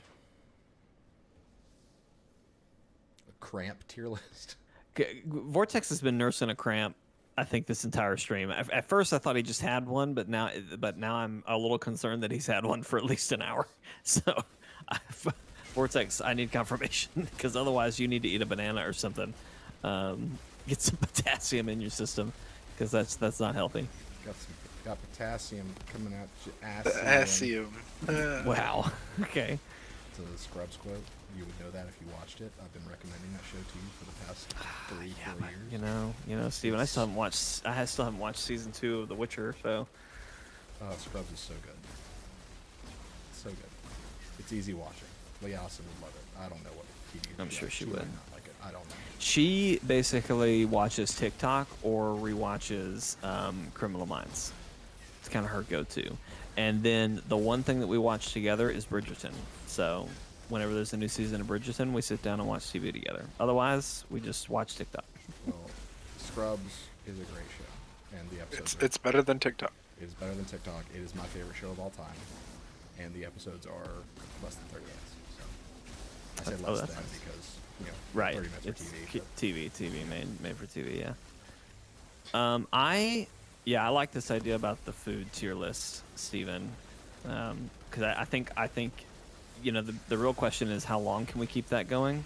But I think knowing us and how stupid we are about arguments, I think we can make a full show out of that. I think there's a lot of foods out there that we could put, like, it could be a big list, and we need to get submissions from yes, we do. Discord. And I figure it could be good because people who would be tuning in, if anybody, would probably have just eaten, and if anyone went to a cookout or a barbecue or anything, they may be feeling really strongly about a certain thing. They may already have a strong opinion on one of the others. AT21, let's go. Yeah, I think that's a great plan. Okay. So let's do that. Great. We will tentatively All right. do that. Buckle up, everybody. We're going Apocalypse Tier 21. Woohoo! Deadeye Waistcloth, kill me. Just consider me strapped and wrapped and ready to rumble. I don't ever want to consider you wrapped. He says strap in or strap on. Earlier when Steven said buckle in, I was like, I was fighting the urge to say I'm strapped on. But I said I'm strapped in, so I kind of held myself together there.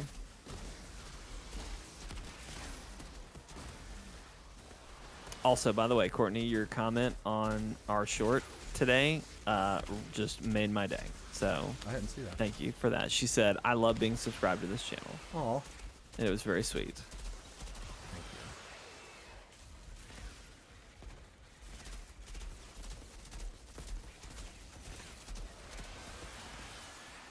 I love this gun so much. I just wish I didn't suck at critical hits as much as I do. On alphas specifically.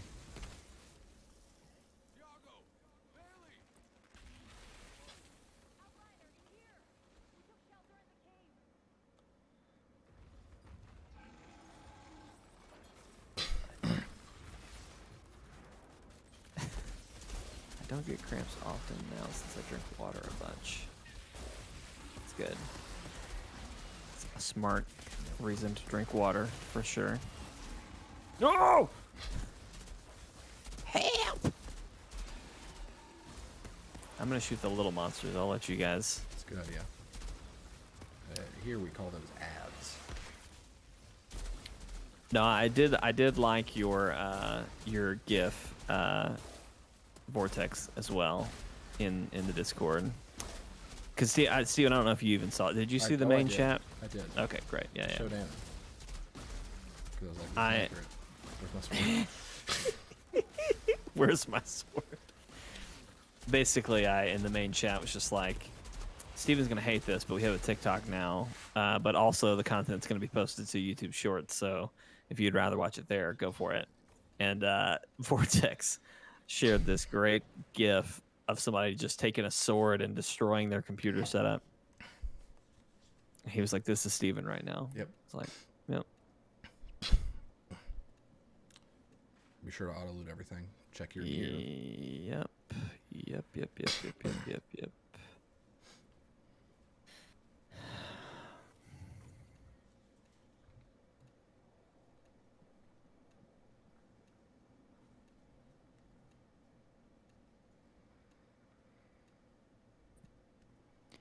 I like these pistols I found, Steven. Good. Shooting a lot of, you can change the dealing variant. a lot of toxic. You can change the variant if you don't like the way they shoot. Like, you can make them full automatic. You can make them high caliber so they fire slower, but they do more damage per shot. Hmm. It's another vision. They just keep getting worse.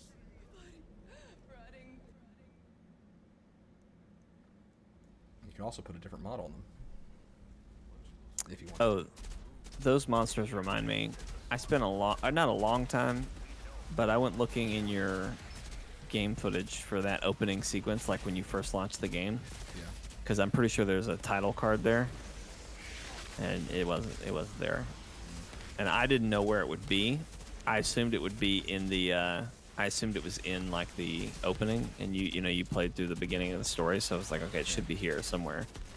And then as soon as I booted up the game, I guess to upgrade to this, Yeah. I realized, oh, it's like literally when you start the game. So I kind of regret not just starting a game and doing it. But oh well. Yeah. Here we are. Sorry if I canceled that. I was trying to pick up the gear. How dare you? Oh wait, what the heck? Okay. What's happening?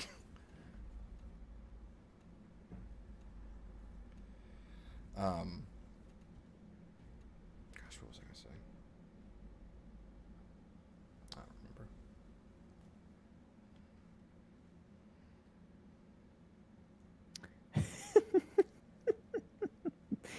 Courtney. Courtney's does not want to make a TikTok, and that's fine.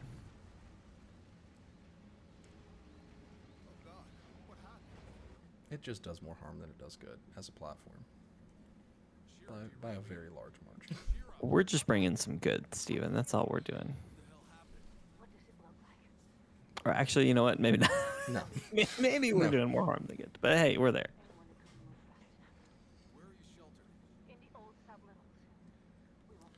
Is this like a new place? Like, are we in a... You remember the starting town? Yeah. This is the starting town. It got Ooh. completely obliterated. I like how this man still has his store, though. He's just like, nah, it's cool. I'll... He's a true businessman. Like, look at this. Come over here. Hang on, I'm selling stuff.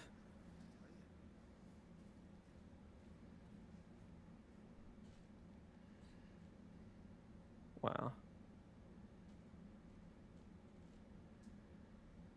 I like the floating rocks. Yeah, something like just completely tore through this place.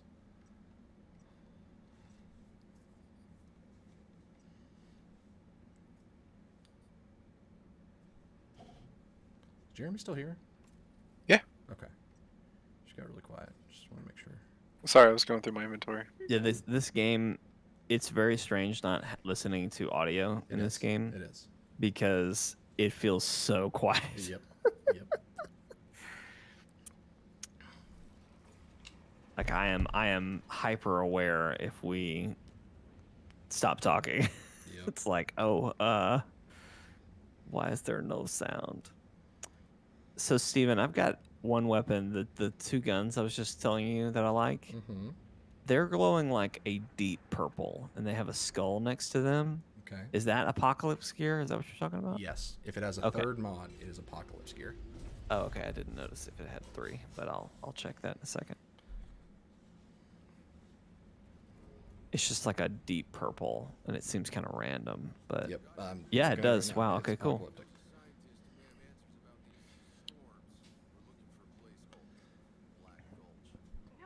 Is there such thing as a apocalyptic legendary gear?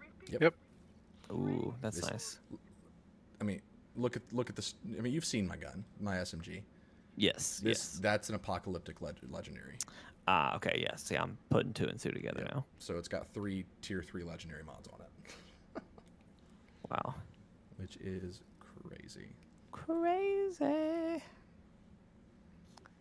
Crazy.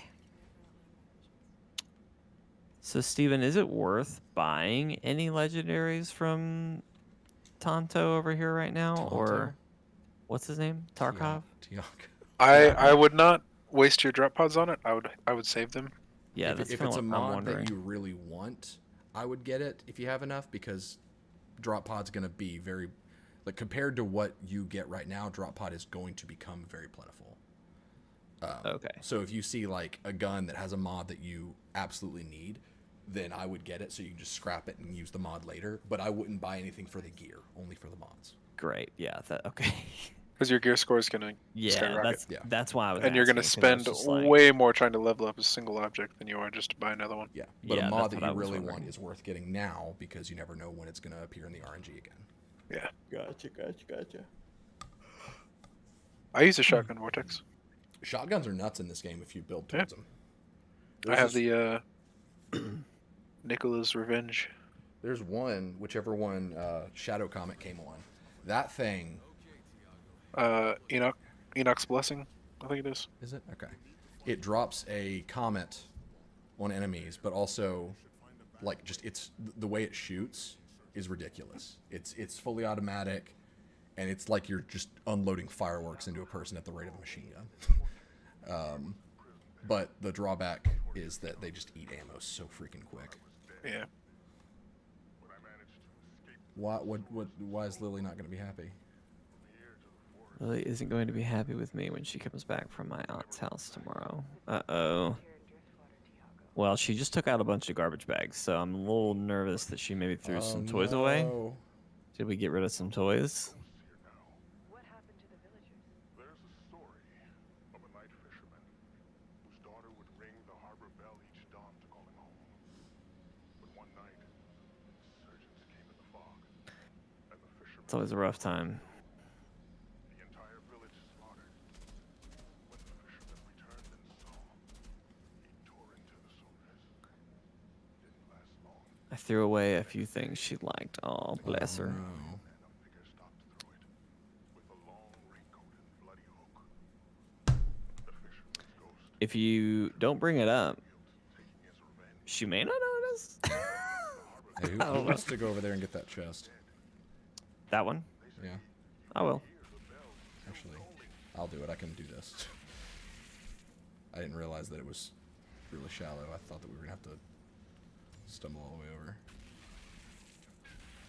Courtney, I'll be sure to let you know if Lily shows up in one of our streams to complain that you threw her stuff.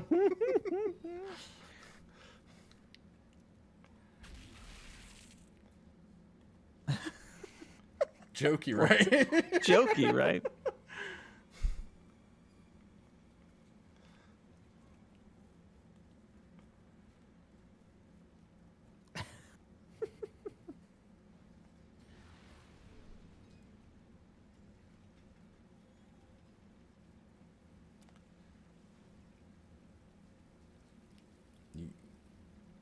You gotta do what you gotta do, Courtney. Ooh.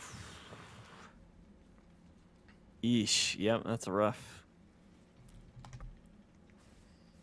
Natural consequences. That's what. Yeah, that's honestly good on you for teaching a child consequences, because society wants to make people forget that such things exist.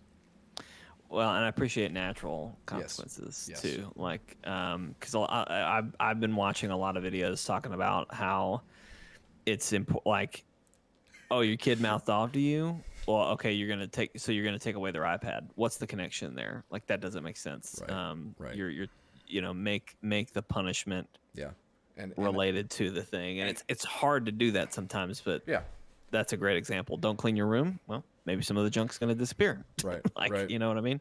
And I have heard, like, I know of some parents that, like, they don't punish, they withhold reward.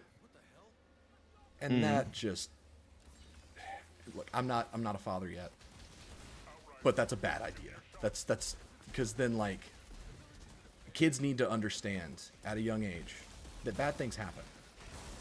Like, that's part of life. Because if your whole method of, like, teaching responsibility and consequence and everything is just, hey, you are owed this thing, and if you don't do the thing, you don't get the thing. Right. That's so dangerous. Yeah. That's what as a kid, even, I always hated getting, like, participation trophies and Yeah. stuff. And I'm not saying that you shouldn't do participation trophies or whatever, but You should. I just, as a kid, I hated it. I was just Yeah. like, I distinctly remember, Steven, the RAs that Yep. Ridgecrest does. Yep. I showed up to the very first, like, meeting or whatever you want to call it. And I showed up, got my name on the list, whatever. Did not go to a single other meeting. This is for context, folks. This is basically Boy Scouts, but not really. It was Boy Scouts if it was reduced to, like, a Sunday night activity thing for kids. Yes, exactly.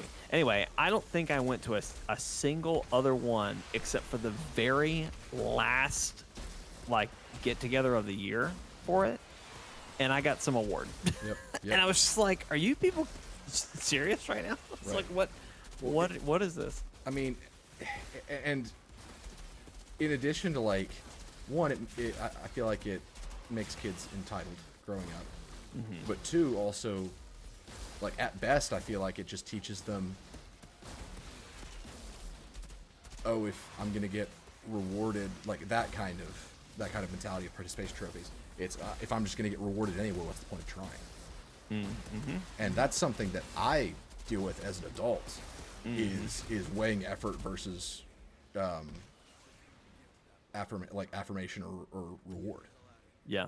I want it's kind of along this line of talking, Steven. It's interesting. I was watching a comedian talk seriously about how his daughter Check your gear. is really creative and is constantly coloring, constantly drawing, like whatever. And he was like, but everybody just feeds her endless compliments, and she's good, but like anytime she shows me something, I just tell her it's shit. He's like, I just tell her like, oh, what's this supposed to be? A dog? Do you think that looks like a dog? Like if our dog goes missing, I'm not putting you in charge of like drawing the wanted posters. And like, I don't know, obviously in a comedian setting, it's like, I don't know how serious that is, but the idea being that like just complimenting her is not like, eventually that's just going to make the passion die. Right. You got to give her a little bit of a drive to want to do better, want to improve, that sort of thing. Right. So anyway, it's just not that people should do that or that I'm going to recommend you do that, but like something to that degree of just definitely don't be the voice, the voice of like doubt and like don't be the one that's saying you're not good enough. Yeah. Speaking from personal experience, that crap carries into being an adult. But definitely like in that kind of situation, the way I'd probably handle it, like just my kid draws something. I would probably just tell them like, what do you see? Like that's exactly what you're supposed to ask. Yeah. You're supposed to ask them like, what's your favorite part about it? Like, what do you like? Oh, this is great. What do you like about it? What do you think of it? Because to me, basically, the important part is that they're able to justify or explain choices that they made, whether creatively or otherwise. And at that point, it's like, it doesn't matter what I think. Yep. Because you thought it was cool, you liked it, so it's great. Yep, that's all that matters. Yep. Deep combos with dads. Yep. We'll start a dad cast soon. Come get parenting tips from these two guys that are one isn't even a parent yet, and the other one is a fairly new parent. I've got 3 dogs. So Jeremy, in the event of smack him on the nose and say no. Jeremy, in the event of handling this situation with a dog, what would you do? What would you have done differently, Jeremy? Smack him on the nose and say no. Your dog comes up to you with something they drew. I immediately contact some form of government and try to get monetary compensation for the brilliance that is my dog. Yes. I wouldn't reach out to a government resource. Not government, but more entertainment than government, I should say. TLC. TLC. TLC has a full. They're gonna give me a full show. Yep. The Dog with the Art Project. Yeah, what would they call that show? The Dog with the Art Project. No, it's got to be a play on words. The dog. Doggone best art you've seen. Oh, that's good. That's good.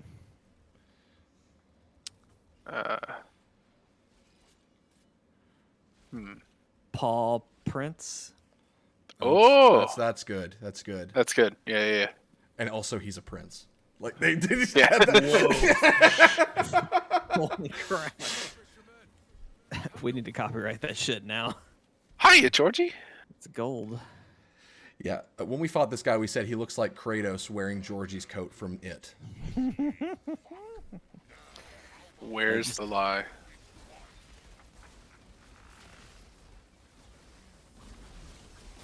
God, he's so fast. All right, serious question for Germ. Do you know how or if I can use negative reinforcement on a dog who was previously abused. Ooh. So that's a tough situation. My dog Fry was kind of obviously previously abused somewhat. I would say more positive reinforcement would be better. Like praise them for doing good things, and if they do something bad, I would not like punish them in the way like or smack them on the butt or something like that. Yeah. I would go more the route of like gently talking to them and being like, no, this is not what we do, kind of thing. That's the thing with dogs. I feel is that kind of like you were saying with kids. It's if you punish them, sometimes there's no connection there. Yeah. Like why they're being punished. But with dogs, it's like they definitely don't have any connection of like where punishment's coming from. So with positive reinforcement with dogs, at least in my experience, the 2 dogs that I have, one of which doesn't really know anything. But positive reinforcement was definitely the way to go. Yeah. Question, because I know, like with Asher, one thing he's doing Jesus. right now that we don't like is he'll throw his food on the floor, and we have been advised to just not react. Like, don't say no, don't say like bad or anything. Don't pick it up. Like, just let him do it and do not react. Don't look at it. Don't acknowledge it. Like, just let it happen. Yeah. Because he's doing it for a reaction. Yep. Would you say the same applies for dogs in that kind of situation that we're talking about, or just like? I don't know if doing they something have bad? the mental capacity to actually understand that Right. I think you're not paying attention to that point. I think sometimes it can like for it depends. Not it's such a situational thing. yeah. Though. It also Yeah. depends on the dog, like how much, because some Yeah. dogs read into body language more than others. But like in the event of like Flynn wants to go outside, and he has learned that if he starts to fuss and make a lot of noise and whatever, that creates the reaction of going outside. So they can kind of do the correlate to like causation and correlation, that whole kind of thing. Yeah. Yeah. Oh, cool. But in terms of like body language and laughter and stuff, I feel like some dogs are like that. Minnie, I feel like, has more emotional intelligence than Flynn when it comes to body language and everything, because Minnie will, and I read this about her breed. Some dogs are like just little clowns, basically, is what they're called, where they will analyze human response to certain behavior. So like doing little tricks, like when we're about to go somewhere, Minnie will literally like dance. Jake, come get me up. Oh, sorry, Jeremy. I thought you had already gotten back up. But Minnie will, I don't have any revives. I just used it. she'll like jump around and dance, everything. She does that too when we're about to give her food. And I feel a lot of that is because she detects a positive reaction from us, and she's trying to make that happen again. Because like I guess maybe with smaller dogs, that's their way of, that's their in. Because smaller dogs feel that need to compensate, and so if they can get in with the alpha, if they feel a need with the alpha that the bigger dog doesn't, then they will keep doing that because it's them showing that they have worth and purpose to the alpha. Thus, the alpha keeps them around. I don't know if that is accurate at all, but it makes sense to me. I like it. Also, this fisherman, he and I must be soulmates or something, because he has not killed me once, even though he totally should be able to. But like, I don't know. We're just like, Yeah, he's hooked. we're locked in Mortal Kombat, and I don't think like we're evenly matched. Like, I don't know what's happening here. You're definitely taking some hits. Well, like, he'll hit me and then I'll auto heal, and it's just like, what the heck? Like, I don't know what he and I have that is perfectly countering each other, but we're gonna be here for a long time if you guys don't get involved. Like, I've heard him a couple times, but like, he and I just he'll heal or something will happen. I don't know. Also, I think that Minnie might think I'm her child. That's because there have been times, and I've looked it up, You want to cut it in half? like whenever I'm like out of the shower and my hair is a little wet or whatever, Minnie will come to me and like climb up on top of the couch or even like on the bed, like lay on top of my head on the pillow and like lick my hair. So it's like she's grooming me, but not in the Ferb way, in the like in the, you know, dog grooming kind of way. And like, I don't know if there's a few different things that it could be, but to me it's way funnier and more adorable if Minnie thinks that I'm her child. I love it. I love it. I'm now wondering if Darcy, our older cat, thinks that I'm her child. Because anytime I come out of the shower, she licks my feet. Yeah. Submissive grooming behavior, yeah. She's a very submissive dog to humans. She doesn't put up with any crap from other dogs. Little dogs are like that, though. They have to. Yeah. But if big dogs stand up to her, she will back down. But like, she acts real tough.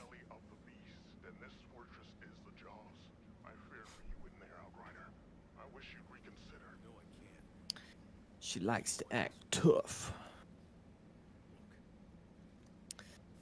She's one tough puppy.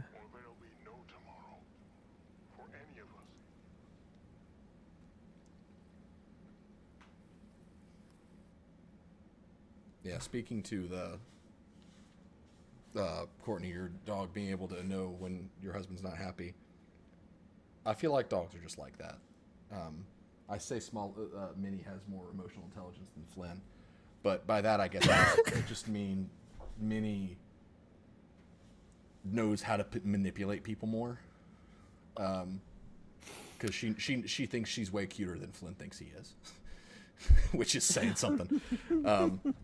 But dogs really are just emotionally, like when it comes to, some of them can read humans so well and know when they need comforting and know when they just need they're very empathic. Yes, that's the word I'm looking for. I just want to make sure we don't lose this chat from Vortex. It says, I remember my friend's female dog, Oreo, jumped on me and humped my forearm, so I guess I got dominated. You did. Yep. Oh my god, that's so fucking funny.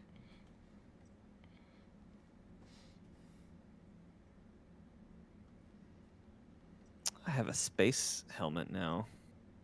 I hate that one. Yeah, me too.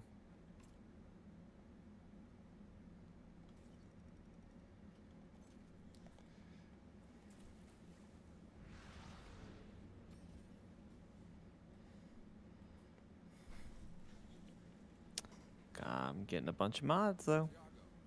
Good. And you're 36. That's good.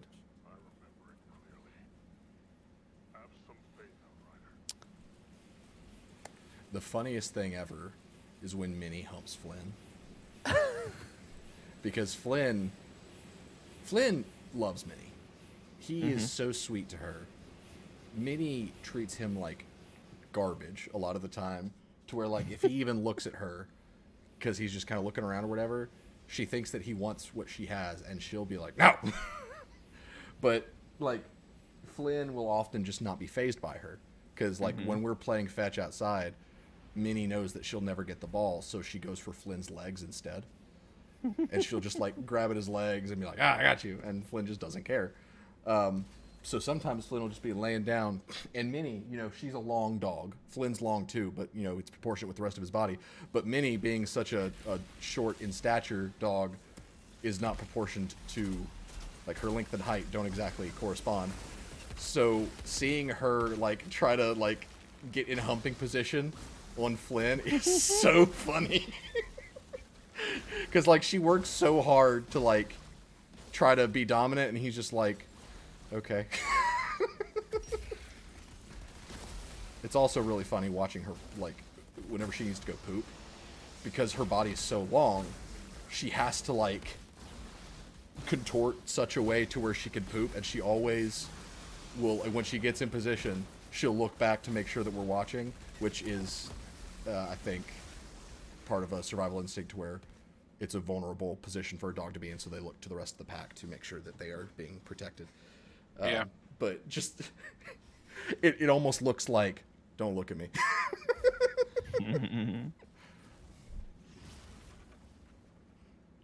Who is this guy? The blade must be fed. The boulder is conflicted.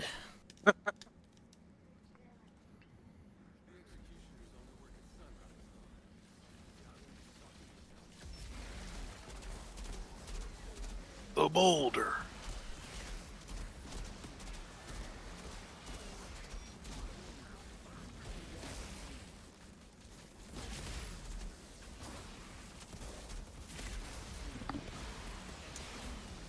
I hate these guys. Yep. Love it. I have the teleport dodge, and I still can't dodge out of that freaking move. The thing, the red thing. The ground pound that he does that staggers yeah. you. No.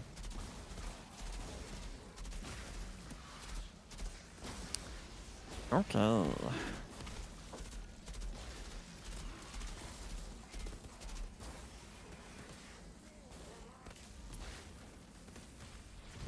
Okay. You made me pull out the volcano gun. This is on you. You did this to you. You did this. Sorry, not volcano gun, laser gun.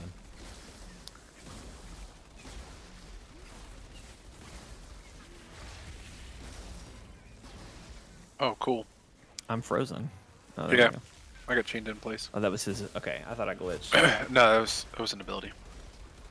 All right, I'm reviving. Oh God, Courtney, I don't think there's been any news, but there are, I think, some good news. Nickelodeon made a branch that's like dedicated to making TV shows and movies in the Avatar universe. There's a lot of projects being made right now that aren't. They've got like 3 What the movies heck? coming out that are supposed to be from Aang's time period. So I kind of hope they're gonna adapt the comics Oh, see, I that came heard. after. I heard that none of it had to do with like stuff we've already seen. So like, is it? Well, It's still Aang's time, yeah. but just new stories. It's after the show ends. There's Excellent. several comics that take place Oh yeah, after yeah, the show ends. That's about Zuko's mother. And right? I don't know that that's what they're doing, but that makes a lot of sense to me. I've heard the comics are great, so that would make They're a lot great. of sense. They are good. Zuko's mom. That was a huge thing they Yeah. needed to resolve. I'm glad they do. Anyway, what was I saying? But I haven't heard anything about the Netflix live action thing, and I honestly hope it has died as well. We're not but, getting a Cabbage Man movie, Austin. That's a bad idea.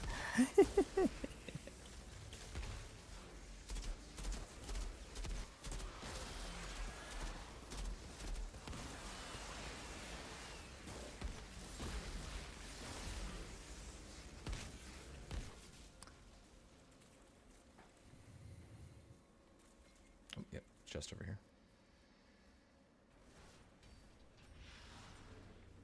Check your gear. I'm working on it.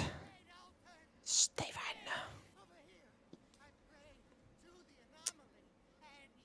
Do. Nope. Nope. Okay, bye.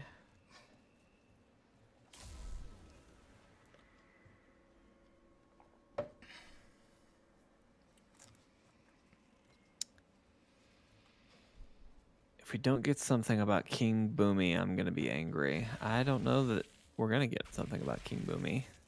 Yeah.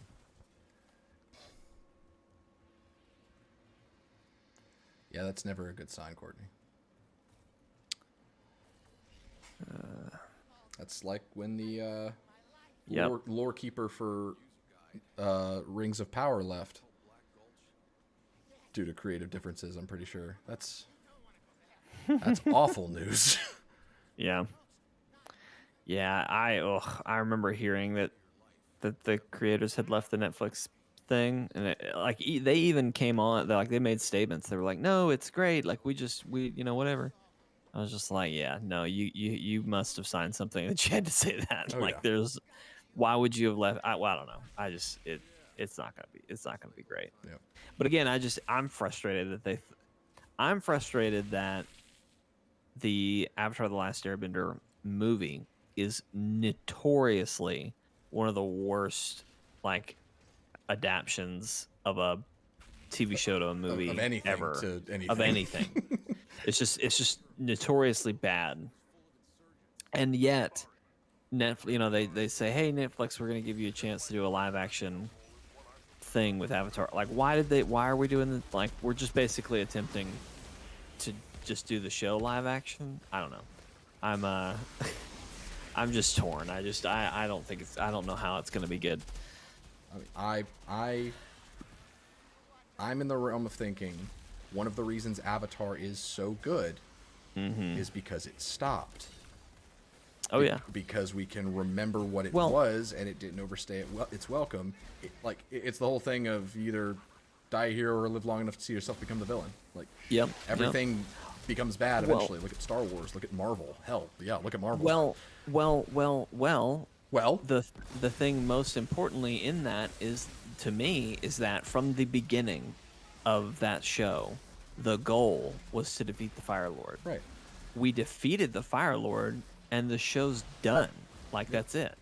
So that I think is why they haven't been able to kind of recapture the magic of the first Avatar, because, and like Korra, just unfortunately the setup was bad. They were told, hey, we're gonna give you one season to kind of show us who's the next Avatar. Like let's just see one season.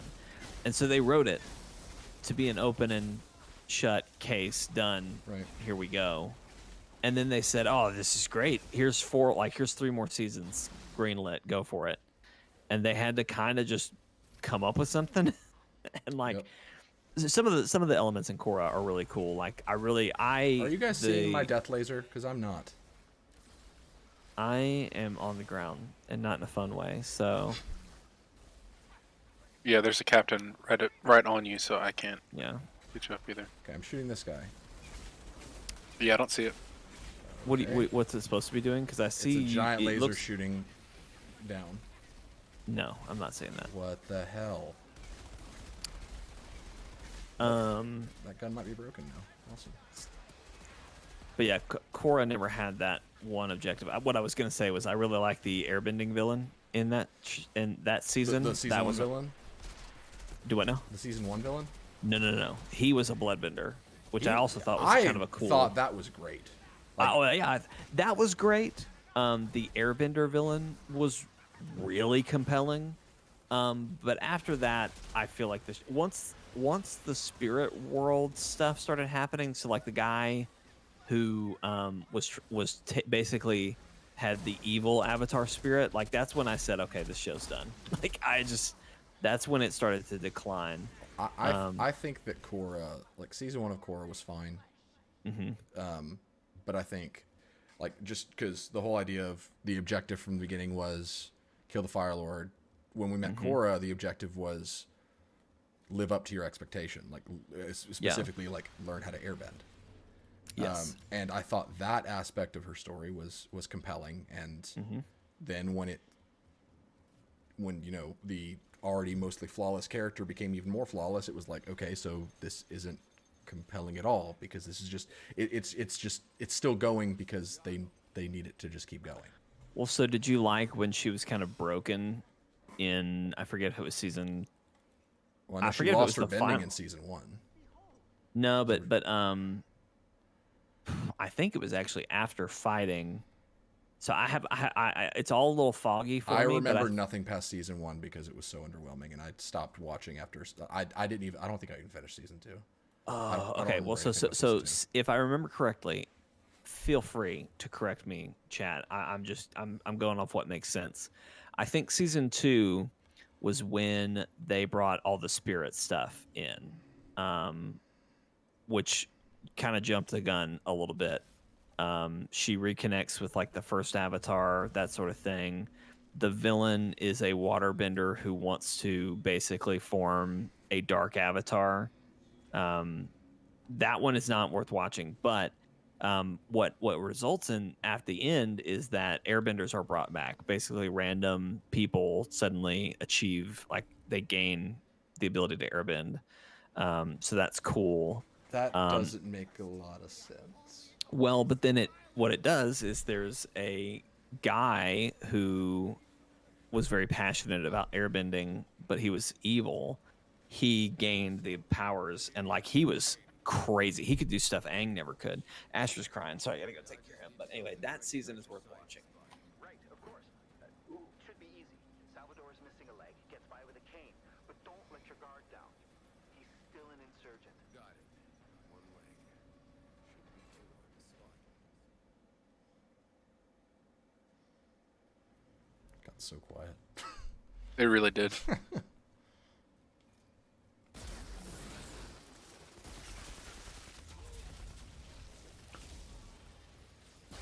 I'm taking a break from my SMG for now because I think it's broken. I'm getting a lot of visual glitches. Okay. Well, it seemed like the damage was just a little bit lower too, so I don't know.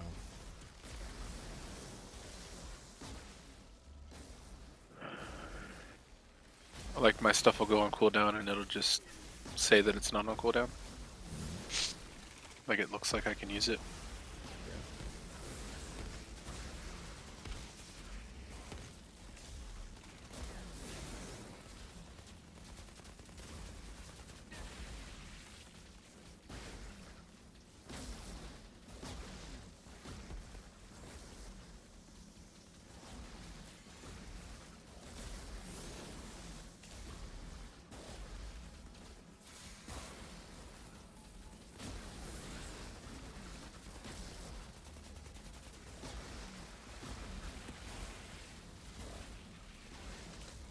Do you see any spotters? Let me take those out. Drop an artillery.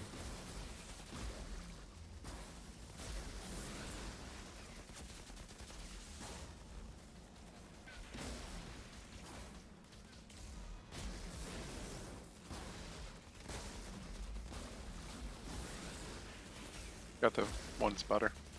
Okay, thank you.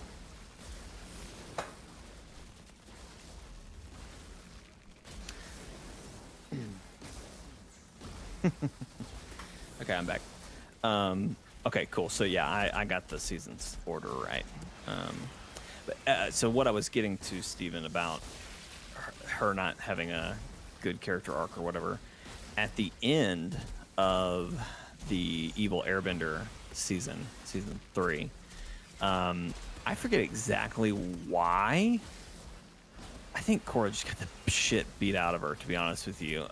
She was just super depressed for the last season, and kind of just broken as a person. Like she wasn't as effective in her bending and all that jazz. So, okay, Ash is crying again, so I gotta go back. But anyway, Well, Courtney, you can probably answer to this then. Oh, he got the juggler. Nice. I feel like that, just the sound of that just sounds like retread of her defeat in season 1 when she lost her bending. Am I wrong?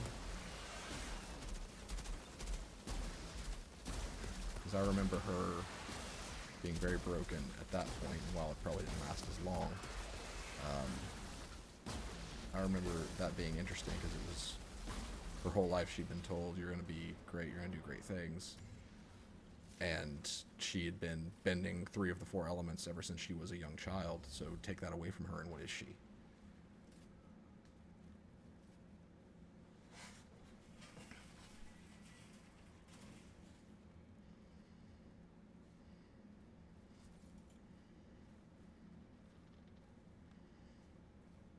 Oh, this fight. Yeah. Oh, we'll be fine. Yeah.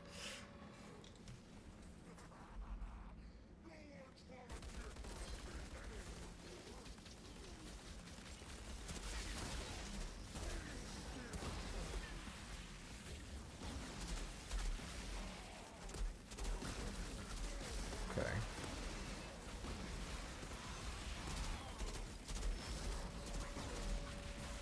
Wow. What? That last 5 seconds. His chain lock. Really? Yeah.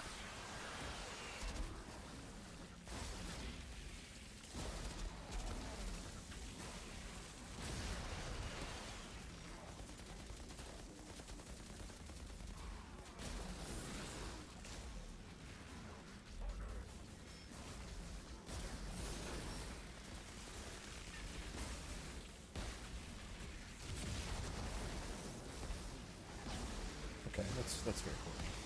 I guess that still just speaks to, though, Korra as a character being inherently a bad idea from a character writing standpoint, because I had a problem with her, and yes, you could say it's biased, but I try to get away from that as much as I can.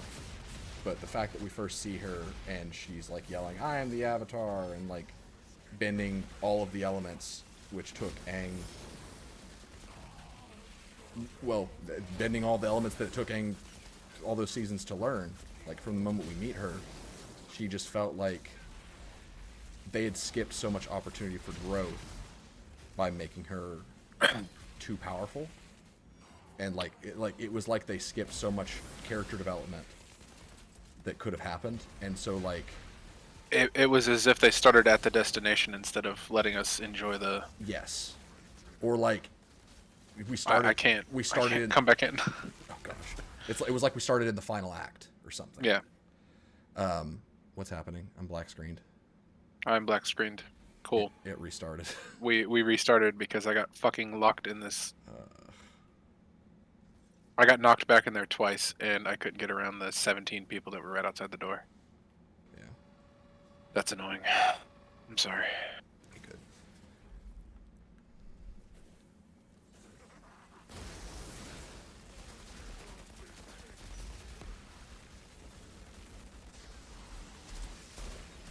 I got you, Courtney. That makes sense. But, I don't know. It's hard to get me on board with characters like that are broken from the beginning, and I don't mean broken in a compelling way. I mean like broken in the way of like how an overly powerful gun breaks the game and makes it not interesting anymore.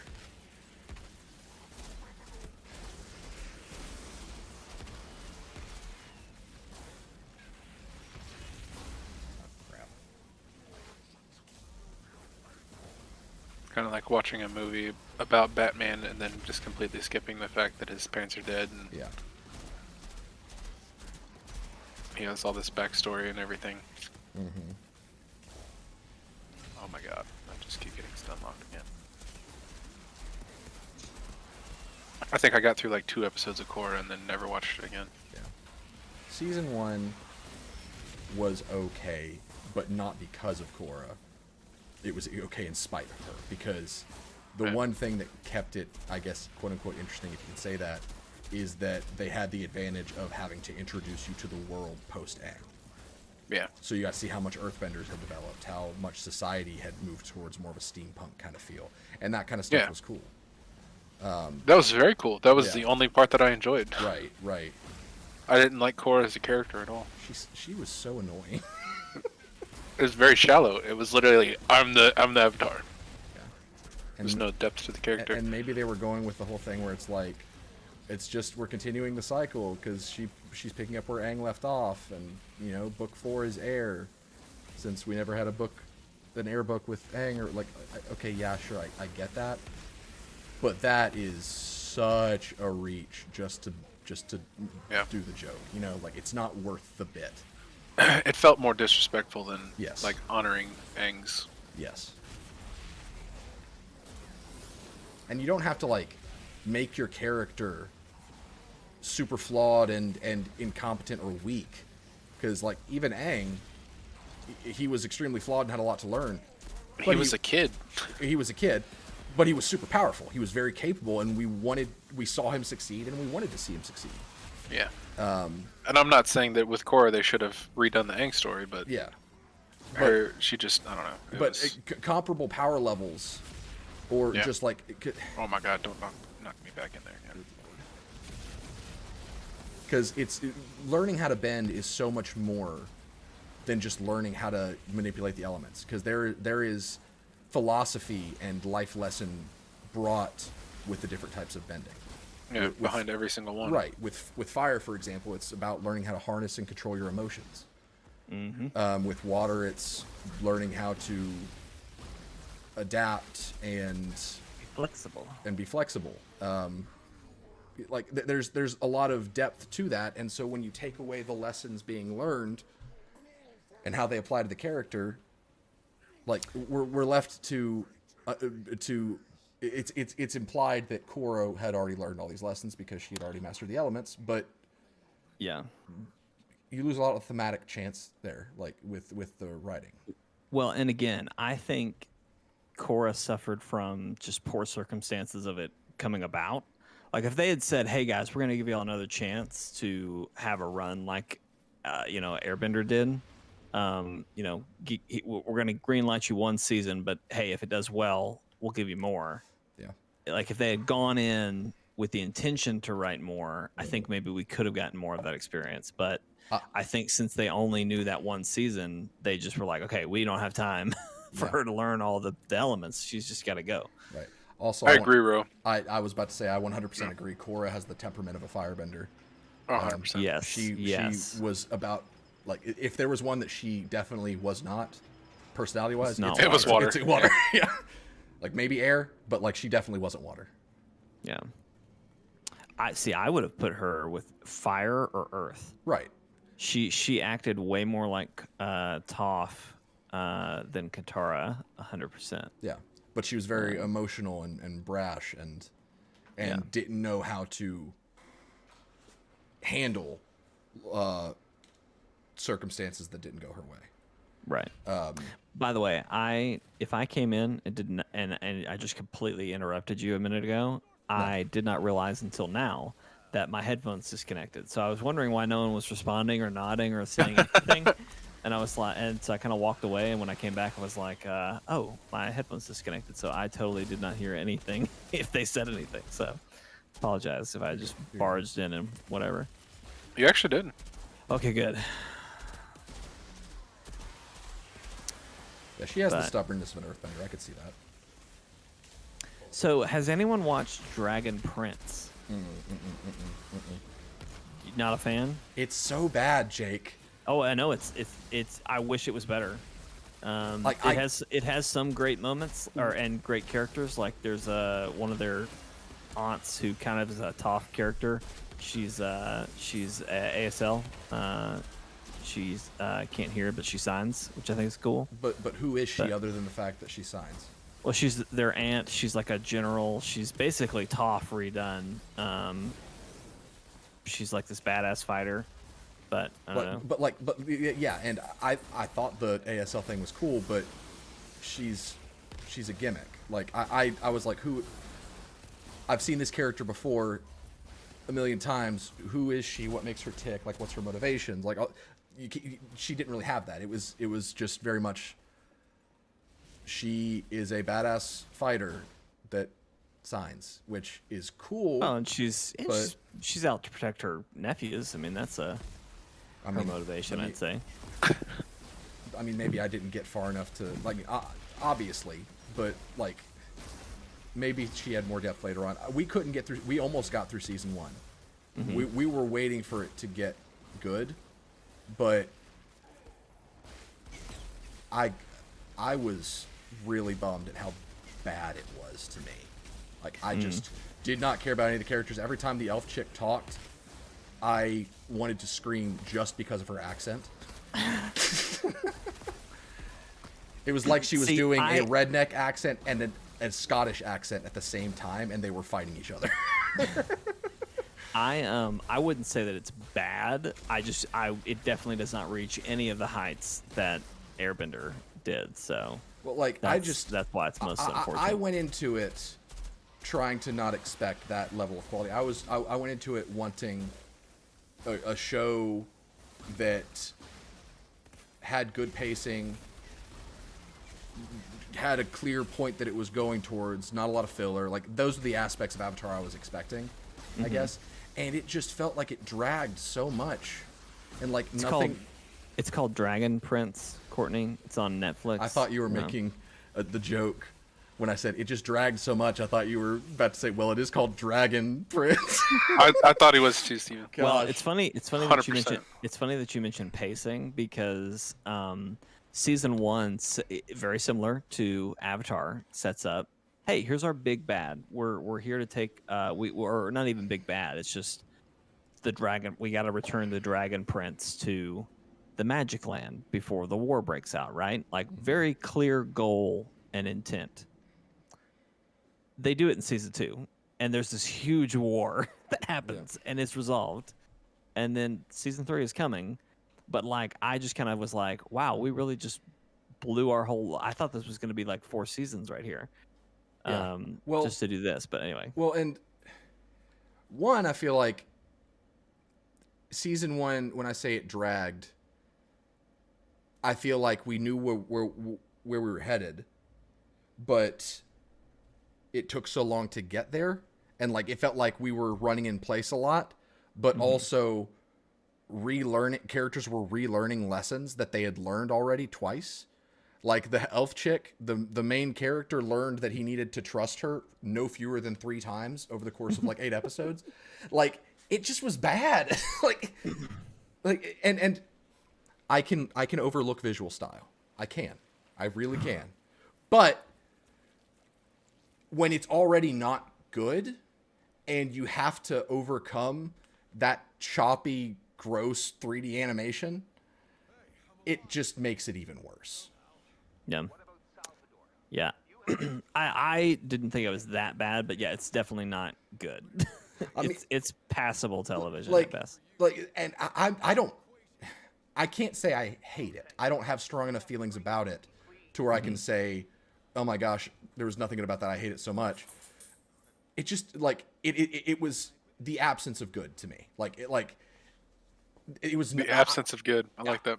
That's a really cool term. Yeah. I nothing that show. Like pretty basically, like I just have no desire to watch it. I can point to things that I dislike more than I can things that I liked, but I mean, it had some level of competence. It had to. But now let me pitch you this, Steven. I'm really curious what direction this is gonna sway you, because it sounds like you're teetering on this edge. You know what I mean? You're in this space of nothingness, teetering between. What if I told you, Steven? You know who the voice actor of I forget the main character's name. Sokka. Yes, you know that. You know that connection. Okay. Right. What if I told you that in season 2, they meet a character who uses boomerangs, and there's a moment where I think his name is Cal or something. Anyway, the main character, he picks up one of the boomerangs and he says, "Why does this seem so familiar?" And then he goes, "Boomerang?" And then that's the moment. That makes me hate it. That teeters me towards hating it, actually, because I knew it would. I loved it. I thought it was hilarious. But I knew it would make you mad. That is so self-indulging. Yes. That like Pandering. That's not good. That's bad. I know it's bad, but it's the kind of bad that I like.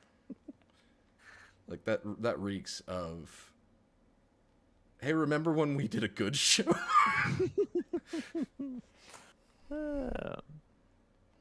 Yeah, it was a moment, and it happened. But you know, Check your gear. I'm checking it. I'm checking it. I know you're mad at me. Don't be mad at me. Gear 38. Nice. I guess this was the way to go. Don't yell at me.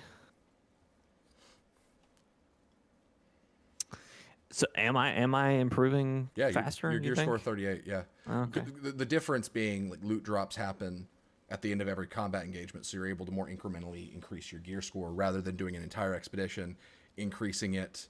Or getting 12 pieces that are all the same level. Right.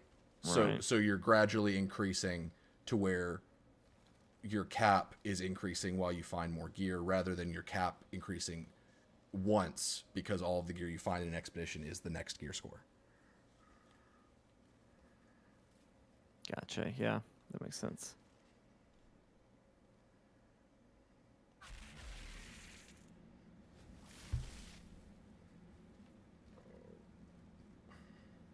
I'm up to 1,100 titanium though. Excellent. Does Tiago have anything that you want? I only have 130 drop resources though, so. Well, you can sell titanium at a titanium, right? 1 to 2 conversion rate. I mean, I just don't know like what I want. Here, let me full screen that. You just got the juggler, so you don't need that. It dropped for you, I saw. Yeah. Go to the right. Was that called the Witcher? I'm sorry. Oh, the Wicker. Yeah. Bulwark. That's a good gun for you because it has ultimate bleeding bullets, so you can make it to where all of your shots inflict, well, with a 1 second cooldown, so you're constantly dealing bleed. So that might be one that you. Oh man, it's 500. Yikes. What? What? Yeah, they're all 500 pretty much.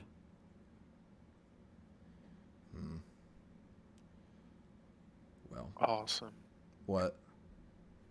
Tiago reset for me. Oh, good. No, not good. I was waiting. Oh crap! to try That's to get that right. piece. Yeah. Oh no. Yeah. That's all right. It might be because this isn't Expedition Area Tiago. Yeah, maybe. I hold on to hope. I'm hopeless. I just told you. I have. Let me see if. Okay, he didn't reset for me, which sucks because I would have loved for him to reset because he's got garbage for me. Do we want to go back to expeditions? No, it's fine. I don't have enough Okay. of the anomaly extract stuff. Yeah. Still need 400 more. Gosh. Yeah, it's a lot. I've probably got one more of whatever in me before I need to go. So let's finish it off with Eye of the Storm. Sure. I don't know if that's a good idea. I mean, why not? All right. I'm going to return to lobby with everyone, and I'm going to take us back to the Outriders camp so that I can see, Jeremy, if his loot is the same for you there. I'm hoping that his loot just changed for you because we're in a different location. Ready up, everybody, when you're ready. So. I don't think we should do Eye of the Storm with Jake. That doesn't seem very fun. No, it seems bad. Yeah. Plus, I don't know if we can carry that. And yeah, I don't think we can. Y'all don't have to quit either when I leave if y'all want to keep going. That's when I'm gonna have to probably dip out. Honestly, it's 10:30 already, so I wouldn't really mind ending. Yeah. And I gotta do some work anyway. I mean, do y'all want to just go ahead and call it there? Are you saying you want to do one more and then call it? I'm good with doing one more. I'm not in a rush yet, but that's up to you guys. We can do one more. Yeah, let's do one more.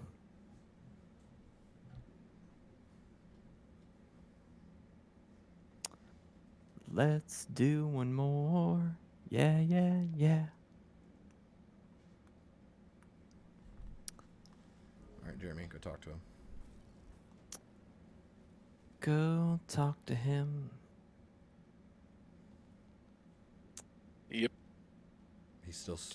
It's the same stuff that was in the last one. Uh. That sucks. What? Why would he reset? No idea. That sucks. That really fucking sucks. It was an apocalypse piece too. Yep.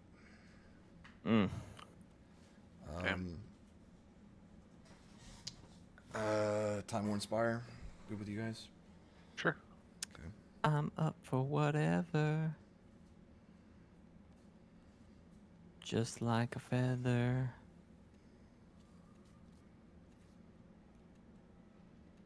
Baby, I'm stuck on you.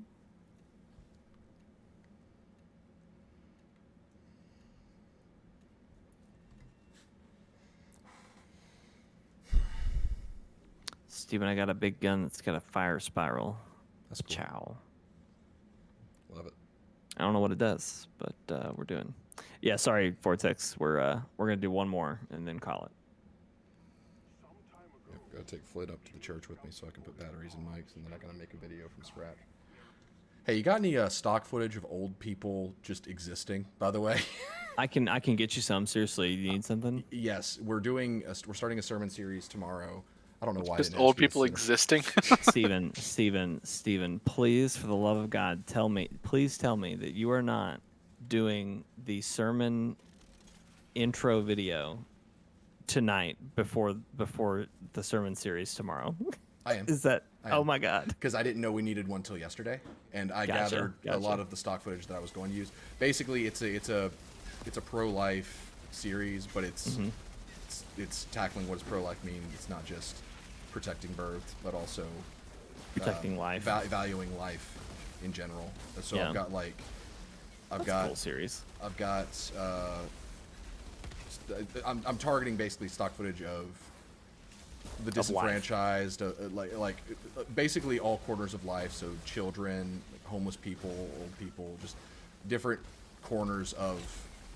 When we get off, I'll spend a couple minutes with you, and I can just send you a bunch of stuff because I've got motion array. I don't know, and by the way, just so you know, if you ever get a budget increase for like just stuff, I would highly recommend. Not sponsored, by the way, just general chat. But motion array is like, it's a ridiculous price. It's like maybe $15 a month, but you get $15 unlimited. a month? I think yes. I mean, But let me tell you what you get. Let me tell you what you get. Okay. Because that's a Spotify subscription. I'll remind you. I mean, okay, that's which is for just stock music. footage. That's not bad. Well, so it's not just stock footage. Okay. This is it's crazy value, Steven. And I might not be getting that price right, but it's crazy value. It's not more than 30, I Yeah. think. But anyway, crazy value. You get unlimited stock footage, unlimited templates. So like, if you just don't have time to come up with a cool idea, you can just get a template and then plug and play footage. Okay. Unlimited templates, unlimited music. And that's pretty much it. But that's unlimited stock photos, stock video. It's crazy. Yeah, like that sounds it's an insane deal. I currently Sound use, effects. I currently It's use Nucleus Church. Yeah. Mhm. And it's good because like they've got like templates for social media posts. They've got a lot of stock footage. They've got worship graphics, just all that kind of stuff. Yes, yeah. But apparently they're ageist because there is not a single unattractive or old person in their entire library of stock footage. Yeah. So that's been my lock was like I didn't want it to come off as preachy visually because all I really had so far was stock footage of like a homeless person on the street, and then I had a lot of shots of babies. So one, it would Yeah. be really jarring to go from Stacked, babies yeah. to homeless person, but if it was just babies, then it would just be like, oh, so this is the anti-abortion series, and that's not what it is. Yeah. I like the idea visually of just kind of like showing the cycle of life. Right. You know, like starting with a baby, going to a toddler, going to a child, going to a teenager, going to a college student, going to an adult, going to an older adult, going to an elderly And person. even Like that's slightly a really cool. more old adult. Yeah. Well, I have 30 seconds to do this in, so I think you could do that. I think you could pull that off. it would have to be some pretty coordinated stock footage to do all the steps of life, but We'll see what we can Yeah, find. We'll yeah, see what we yeah. can find.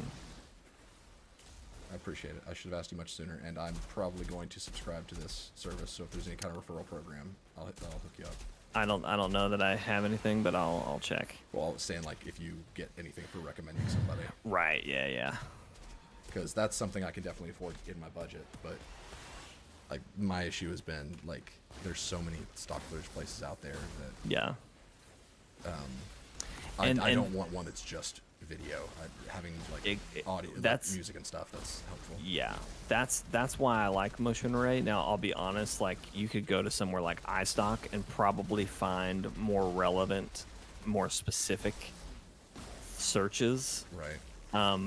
But again, for all that you're getting through their site, it's pretty good. Well, So, I was trying to find through Nucleus Church, and I like their service. They kind of act as, because it's under the Pro Church Tools service, so they're kind of yeah. like a go-to for church media, and they're very helpful. Mm-hmm. But just to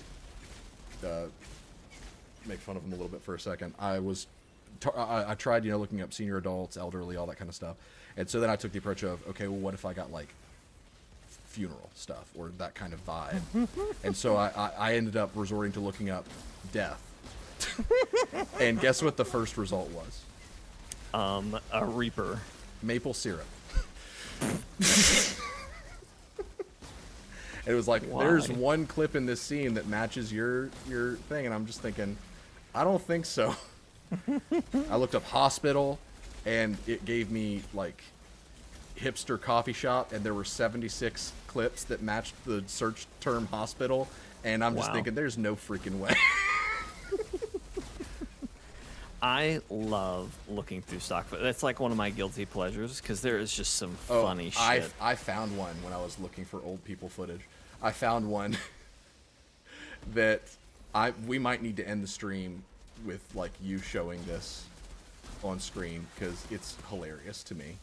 Like it's just, you know, Jeremy, you probably know what I'm talking about, but in the threat level midnight episode of The Office, that clip of Michael having a ketchup fight with his wife where it's just like supposed to be like overly happy and things are like super good and there's like nothing's wrong, that kind of vibe.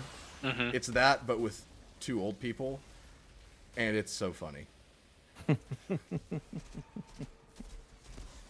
And there's like an entire library of them doing gardening work, and they're wearing the same outfit, so they look more like brother and sister than they do a married couple.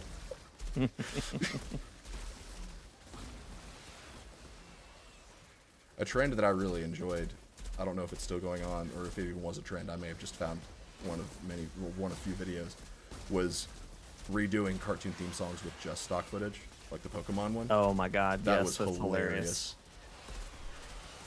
Such a challenge too. Like I can't imagine how difficult that was. Yeah. Which some of them are very just. It's hilarious how phoned in they are, and I think that's kind of the. I mean, the guy who did the Pokemon one, he went pretty hard.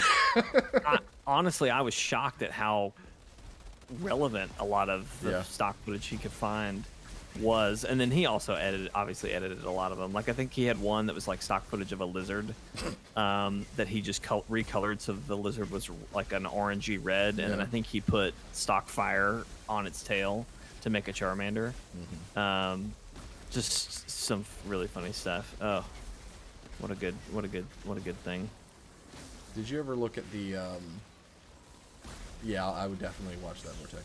Did you ever look at that? It was a tweet I sent a while ago to the group chat. Some guy turned "Never Gonna Give You Up" by Rick Astley into an Anime Girl theme song, just by speeding it up.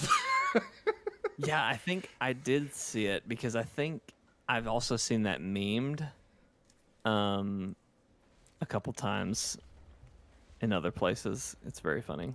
It was awful, but also kind of great.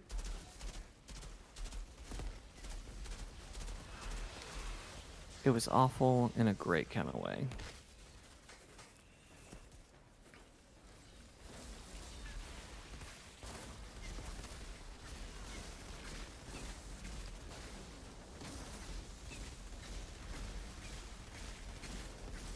I managed to get, actually your father-in-law helped me with this. There was a guy who was donating equipment to a church. Well, he was looking to donate a lot of equipment to a church, just because he owned a video production company, and this gear had just been sitting in his closet for a while, and it was stuff he kept good care of. Yeah. But he was trying to find a church that could use it because he just said that one, he could either give it to a former rival, right, or he could see it put to good use at a church, and he was just asking for like $1,500 for all of it. And it was That's pretty good. It was about $60,000 worth of video. Yeah. Gee whiz. The issue with it is that it's not recent. Right. Yeah. Older stuff. But I mean, I've got people that volunteer for me that love to tinker, and we make things. There's no such thing as a useless item. Yeah. over with us. But when you got a budget like yes, that, there's nothing's junk. We make use of everything, and so I took him from the offer, and also like I just felt bad for him because so the big church that has a lot of remote locations, that's where you guys go, right? Yes. Yeah. They will read to him. I'm not surprised. Yeah, and I hate that because like they basically said to him on the phone, because he was just like, yeah, I'm just looking to see if any church needs this stuff. This is all I'm looking to get for it. And they basically laughed at him and told him, yeah, we just spent like $10 million on this thing, so we don't need that. But, like, Yeah. basically laughed him out off the phone call. And I heard that, and that boiled my blood. Yeah.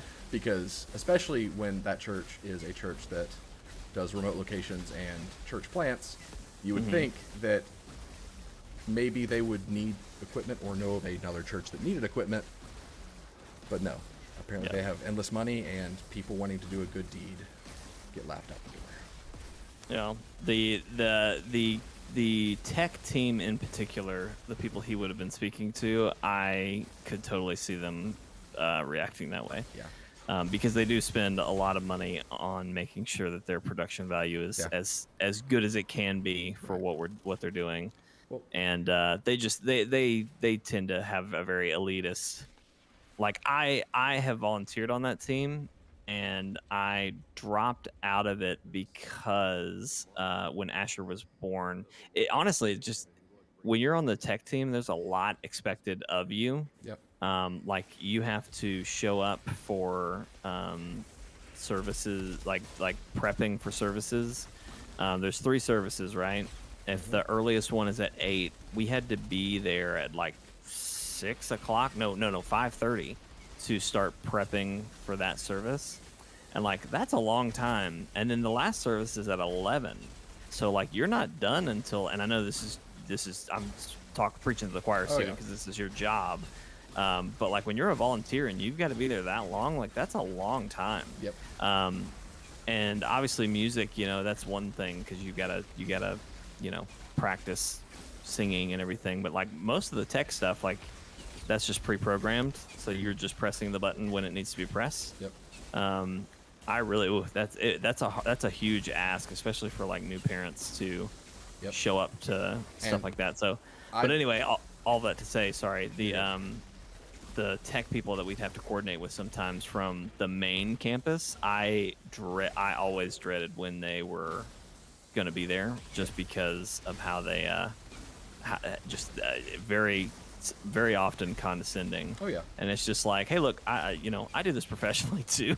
Like, so I don't need you to be a smart ass about it. Like, yeah, I'm not as much involved in live action stuff, or not live streaming stuff, but like I know enough to, you don't have to talk to me this way. But anyway. So believe it or not, but it being my ministry portion of my job, I like to act like I'm the church when it comes to volunteers and everything. And whenever I hear, because it's such a problem here with all these big churches that we have, there's an attitude issue with a lot of that stuff, to where there is an elitism, and we have buku money, so like let's forget that we're a church and we're supposed to be the church. Jesus. I've been told a lot of the people who I've been told a lot of the reasoning why it was like that has been removed very recently, so I'm hoping that's better. But yeah, that just anyway. It really pisses me off when I hear that, it's places like that are the reason that you hear such negativity towards the church from people that don't go to a church, because they're the ones that everybody hear about. It's obviously it's not the same, but like the Westboro Baptist churches of the world, the mega churches that have the hypocritical pastors and everything, those are the ones you hear about, even though that's the very unfortunately loud minority. Yeah. So I jumped at the opportunity to get that stuff, and I was like, we will put it to good use. We've got a children's space that we're working on that may be able to use some of this stuff.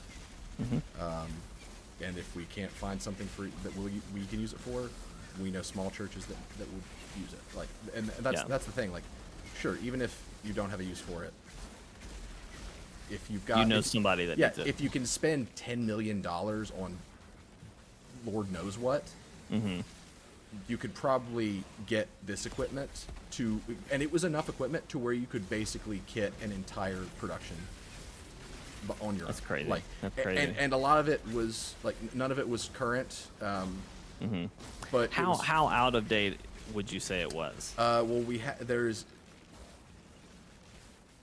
the soundboard's analog, but to me that's a plus for a space like Yeah, the children's that's space. fine. Yeah.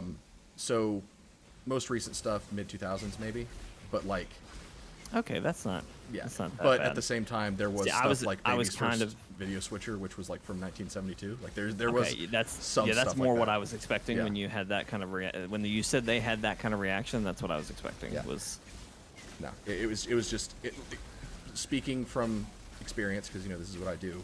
There was enough stuff in there to where you could hand it to a small church and say you're ready to go. For, Yeah, you're- for you- live you can production and live live stream. stream. Yeah. Yeah. Like it like for the only thing they would be missing for like live in-person production would be speakers. Like and we even had some of those, so they could do a small scale production. Like it was a lot of stuff. You could do a church plant with that. yeah. But no, it's more important to flex on this nice man. Yeah, I really. It's unfortunate Yeah. that they reacted that way, So but I'm. I was very intentional to just show him how appreciative I was, and make sure that he knew that this was going to be put to good use. And I told him, if you're ever looking for a church, come on by. You can come play with the toys. Come play with the And he toys. was just super nice. Yeah. Matt actually went out with me on Wednesday, not this past Wednesday, but last Wednesday to check the stuff out. So that was fun. And then Tim came and helped me on Tuesday. Matt was supposed to be there, but he was sick, so he had to haul everything. And it was one of those trailers that we have. It was an entire trailer full of stuff. It was full. That's crazy. That's crazy. Jeez. Flynn. Flynn didn't like that. Yeah, there's my soapbox rant for the night. Some churches suck. I'm sorry for that. Well, and the sad thing is that that's just a segment. Like, I would argue that the rest of our church is like really, really good at like all their other aspects. But that is the one that I think it's a weird mix, because like there are people we're reaching because of that quality of production and production team that there's like that they probably wouldn't be reached any other way. But at the same time, those guys just don't have this quite the same or even the right kind of attitude about how it needs to get done, and that's just unfortunate. Yeah. So, but anyway, I digress. I could have this. I could continue with this conversation for a very long time, just on like church health, church on health, all that stuff. Yeah. But we're playing Outriders right now, so. Playing Outriders. But yeah, Yeah, as we destroy these pagan alien yeah. monuments, let's talk about the health of the American church. I do. That is a conversation I'd probably like to have sometime about that church specifically, because I have a really poor perspective of them because of stories like that, and I would like to hear more context someday when there's time. Well, when we go over stock, we can maybe have that conversation. But so this is a hell of a mission. Yeah, it's going longer than I thought it would. This is the last room, though. By the way, I brought back that impale move. Is it working out for you? It definitely is doing something before, like if they're not quite ready for death, it's hurting them. But I don't think it's. Mark it's this guy not- with it if it's ready to go. Tell me what he's marked. Give me a second. Give me a second. Give me a second. Give me a second. Give me a second. He's about to die. Which guy? Which guy? No, right, he's dead. This guy right here. Well, I just did it to that guy. It just throws up spikes and they take damage, and that's about it. It's not anything crazy. I don't think it's applying. It maybe is applying bleed, but it's not significant if it is. Yeah. Do you remember anything about Impale, Jeremy? No.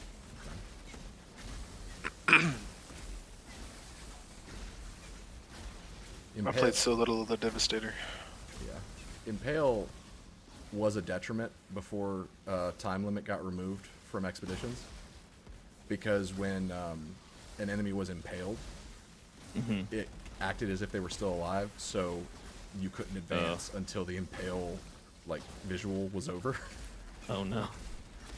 But I think they fixed that. Well, no visuals are happening here.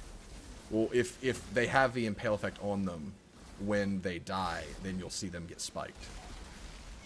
Oh, see, I haven't seen that. I have Hit done that. some of these guys if you can. Yeah, I'm trying to. I want to watch somebody be Like this guy right here. Yeah. Hang on, I got a guy in. Whoa, okay, I'm getting eaten alive. This Alpha Perfuro to the left. Can you hit him? The one that's about to die. Yep. That one. That laser came down on him. Okay. That's all that happened. Yeah. What's the cooldown on it? I don't know time, but not long. It's about halfway there right now. All right, the one that I'm shooting at right now. Hit him. You ready? Okay. Hang on, I'm trying to get it as low. Okay, well. Yep. Okay, this guy to the right. Yeah, he's not gonna make. He'll. Oh, son of a bitch. Okay, well. What's your cooldown at? It's still ready, so I'm just Okay. gonna wait till this guy's a little bit closer. Now, hit him now. Nothing. Okay, Just so spikes. the spikes are coming up, but okay, hit this guy if it's ready. It's not ready. Y'all are gonna swamp it. Yep. Don't worry, we've got one more fight, and then. You and your dang turrets. Sorry. Why you gotta be so strong, Steven?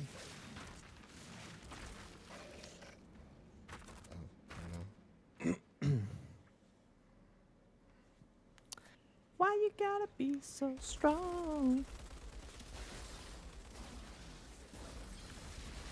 Jake, this guy over here. Which one? This one that right in front of me. Hit him. Steven acts like I can Little guy? see where he is.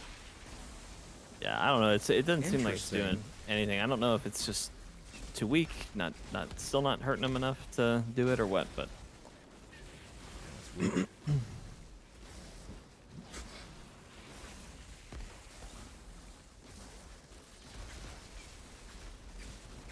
You've probably seen like the visual effect before. oh, I've seen it. Yeah, Yeah. yeah.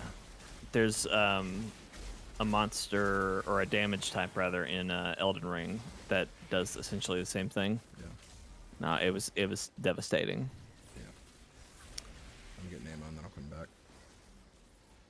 And since I'm playing the Devastator, I should be devastating. He's literally just camping on your body, Jake. That's all right. I'm a great He ran off. I've got him. I'm a great campsite. I don't know why. I don't know what's wrong with It's the Duchess. the Duchess. So I'm sorry. I'm sorry, Duchess. They killed Duchess. Okay, for context. They call Duchess? There's a Division 2 boss. Gosh, what's his name? I couldn't even tell you. Dragov? Right now. Is it Dragov?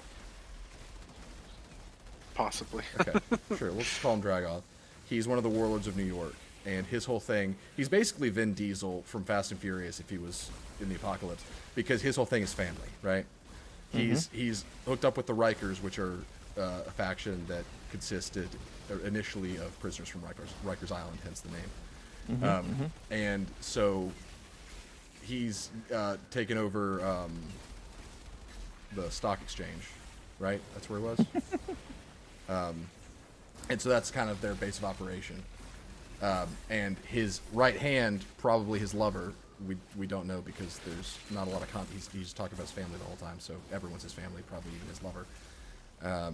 So her name's Duchess, and so you fight her. She's like a mini boss kind of that happens halfway through the mission, and she doesn't respond as you're going to the next part of the level, and every single time you do this level, and we did this level a lot because that's where you initially would get Bullet King, which is an LMG that Jeremy used to use. So we would farm it to get Bullet King. So every time we did this level, when we got to that part, he would go nuts, and we just hear, they killed Duchess! So he became a meme. I love it. This is kind of dumb. Steven, do I need to use my revive? Yes. I've got I didn't know Jake was down too. I've got so many alphas on me, I can't do anything. Bring him out here to where I am, if you got aggro on you. I'm going to start freeze locking him. I've just got one. There's freaking 5 crawlers.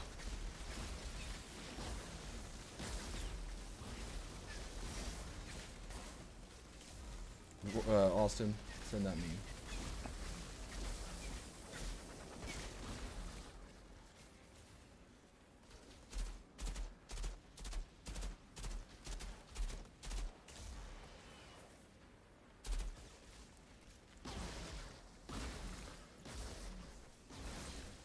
Come on, just come get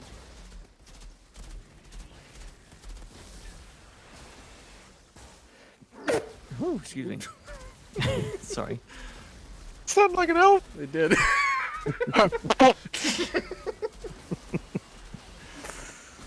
Glad you appreciated it. Oh, fudge.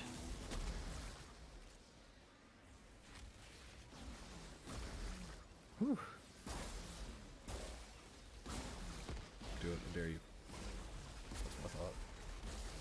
Me? No, the crawler. Oh.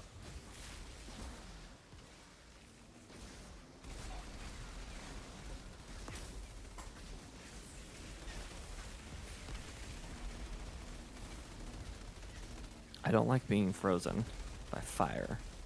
Yeah, I feel bad whenever I get frozen because I don't really have the right to complain about it. Hmm. Because I am so annoying. Like if these NPCs had feelings, oh my gosh, their existence would be a living hell. The hell just hit me? I saw him charging up something called battering ram, so probably that. Yeah, I'm gonna guess so. The moss oak behemoth. What was funny? What did I do? What? I don't know. Vortex said that was Oh, hilarious, the Jake. sneeze probably. Oh, I forgot to sneeze. Yeah, I was like dodge rolling. I didn't have time to mute my mic.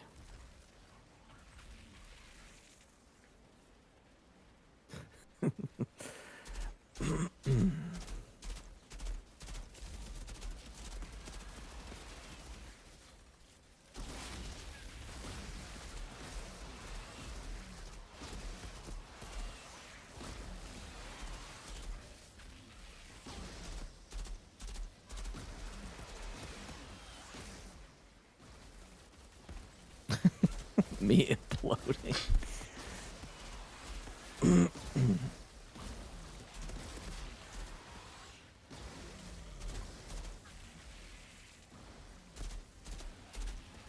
need to put iframes on these rolls.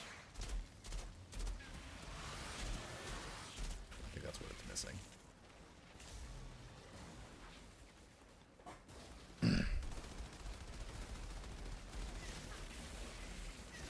I appreciate your freezing ability, Steven, just so you know. That's good. No one else does. I do a lot of do. it. Well, I told Steven yesterday when we were playing that I appreciate him. He did. Good. I feel appreciated by you guys. Thank you. Good. Well, I've told you, there's a reason why I don't solo play like any game. Hey, I got 140 drop pod resources for that one. Yikes. That's better than 20. It's true. Too bad that gear for you costs, what, 500? 500. Is that high? Like, Gear for me costs 120,000 right now. But I'm also getting 50-some thousand per expedition. Alright, who messed it up? absolutely me.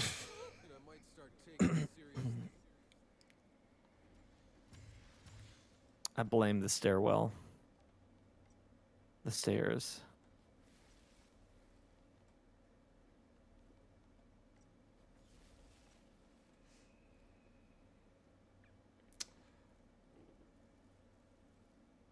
Oh. Okay. Might use that apocalypse mask.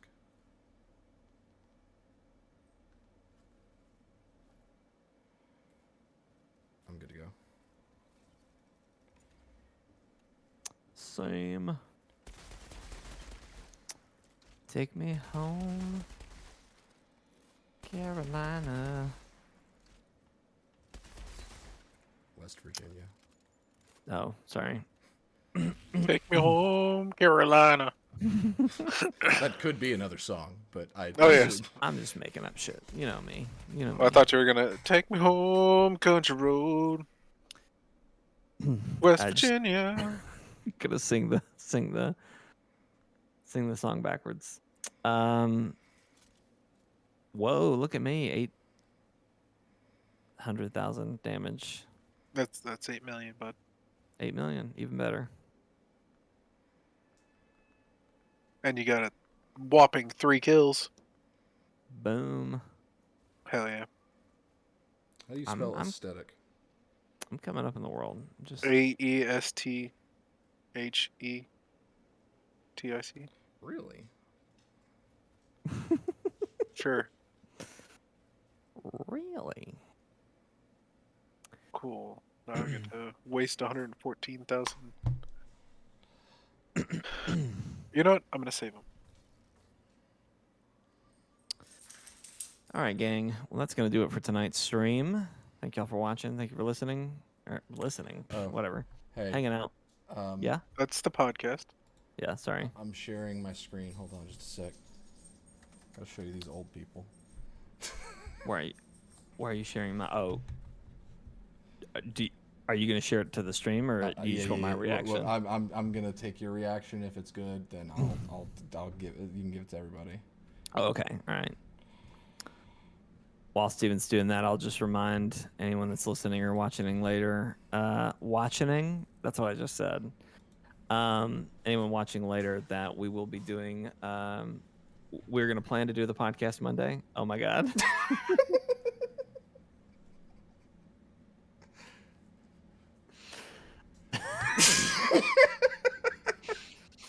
It's the playful spray Yes. towards the camera that I hate the most. Oh wow. That could be our "We'll be right back." We should totally do that. I haven't even thought about that. Wow. Okay. I forgot that you're not hosting the stream.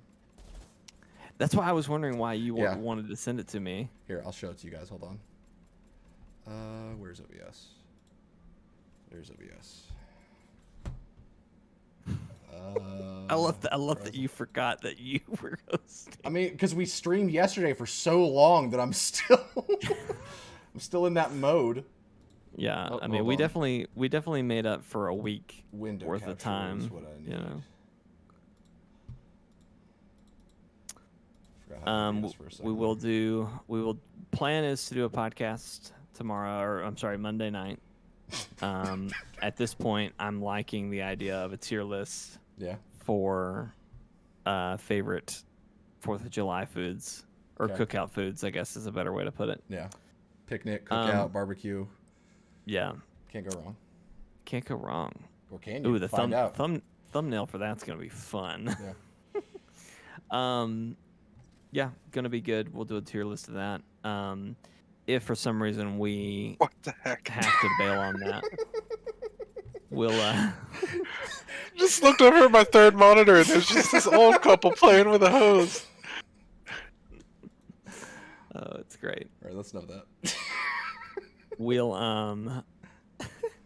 we'll let you know in Discord and whatnot. But yeah, go check out our TikTok at Chortle Games, and then also if you're on the channel chortlegames.com, check out the new short Flabasco, very funny. Special shout out to Lightheart, our editor. He did a great job. I'm looking at the meme now, Austin. But yeah, that's gonna be it for tonight. So we'll see you guys Monday or later next week on the streams. Does cheesecake count, Jake? I would say yes. Look, throw it in, Vortex. Throw it in. We'll pull the Discord. All right. All right, guys. See you later. Bye. But Bye, guys.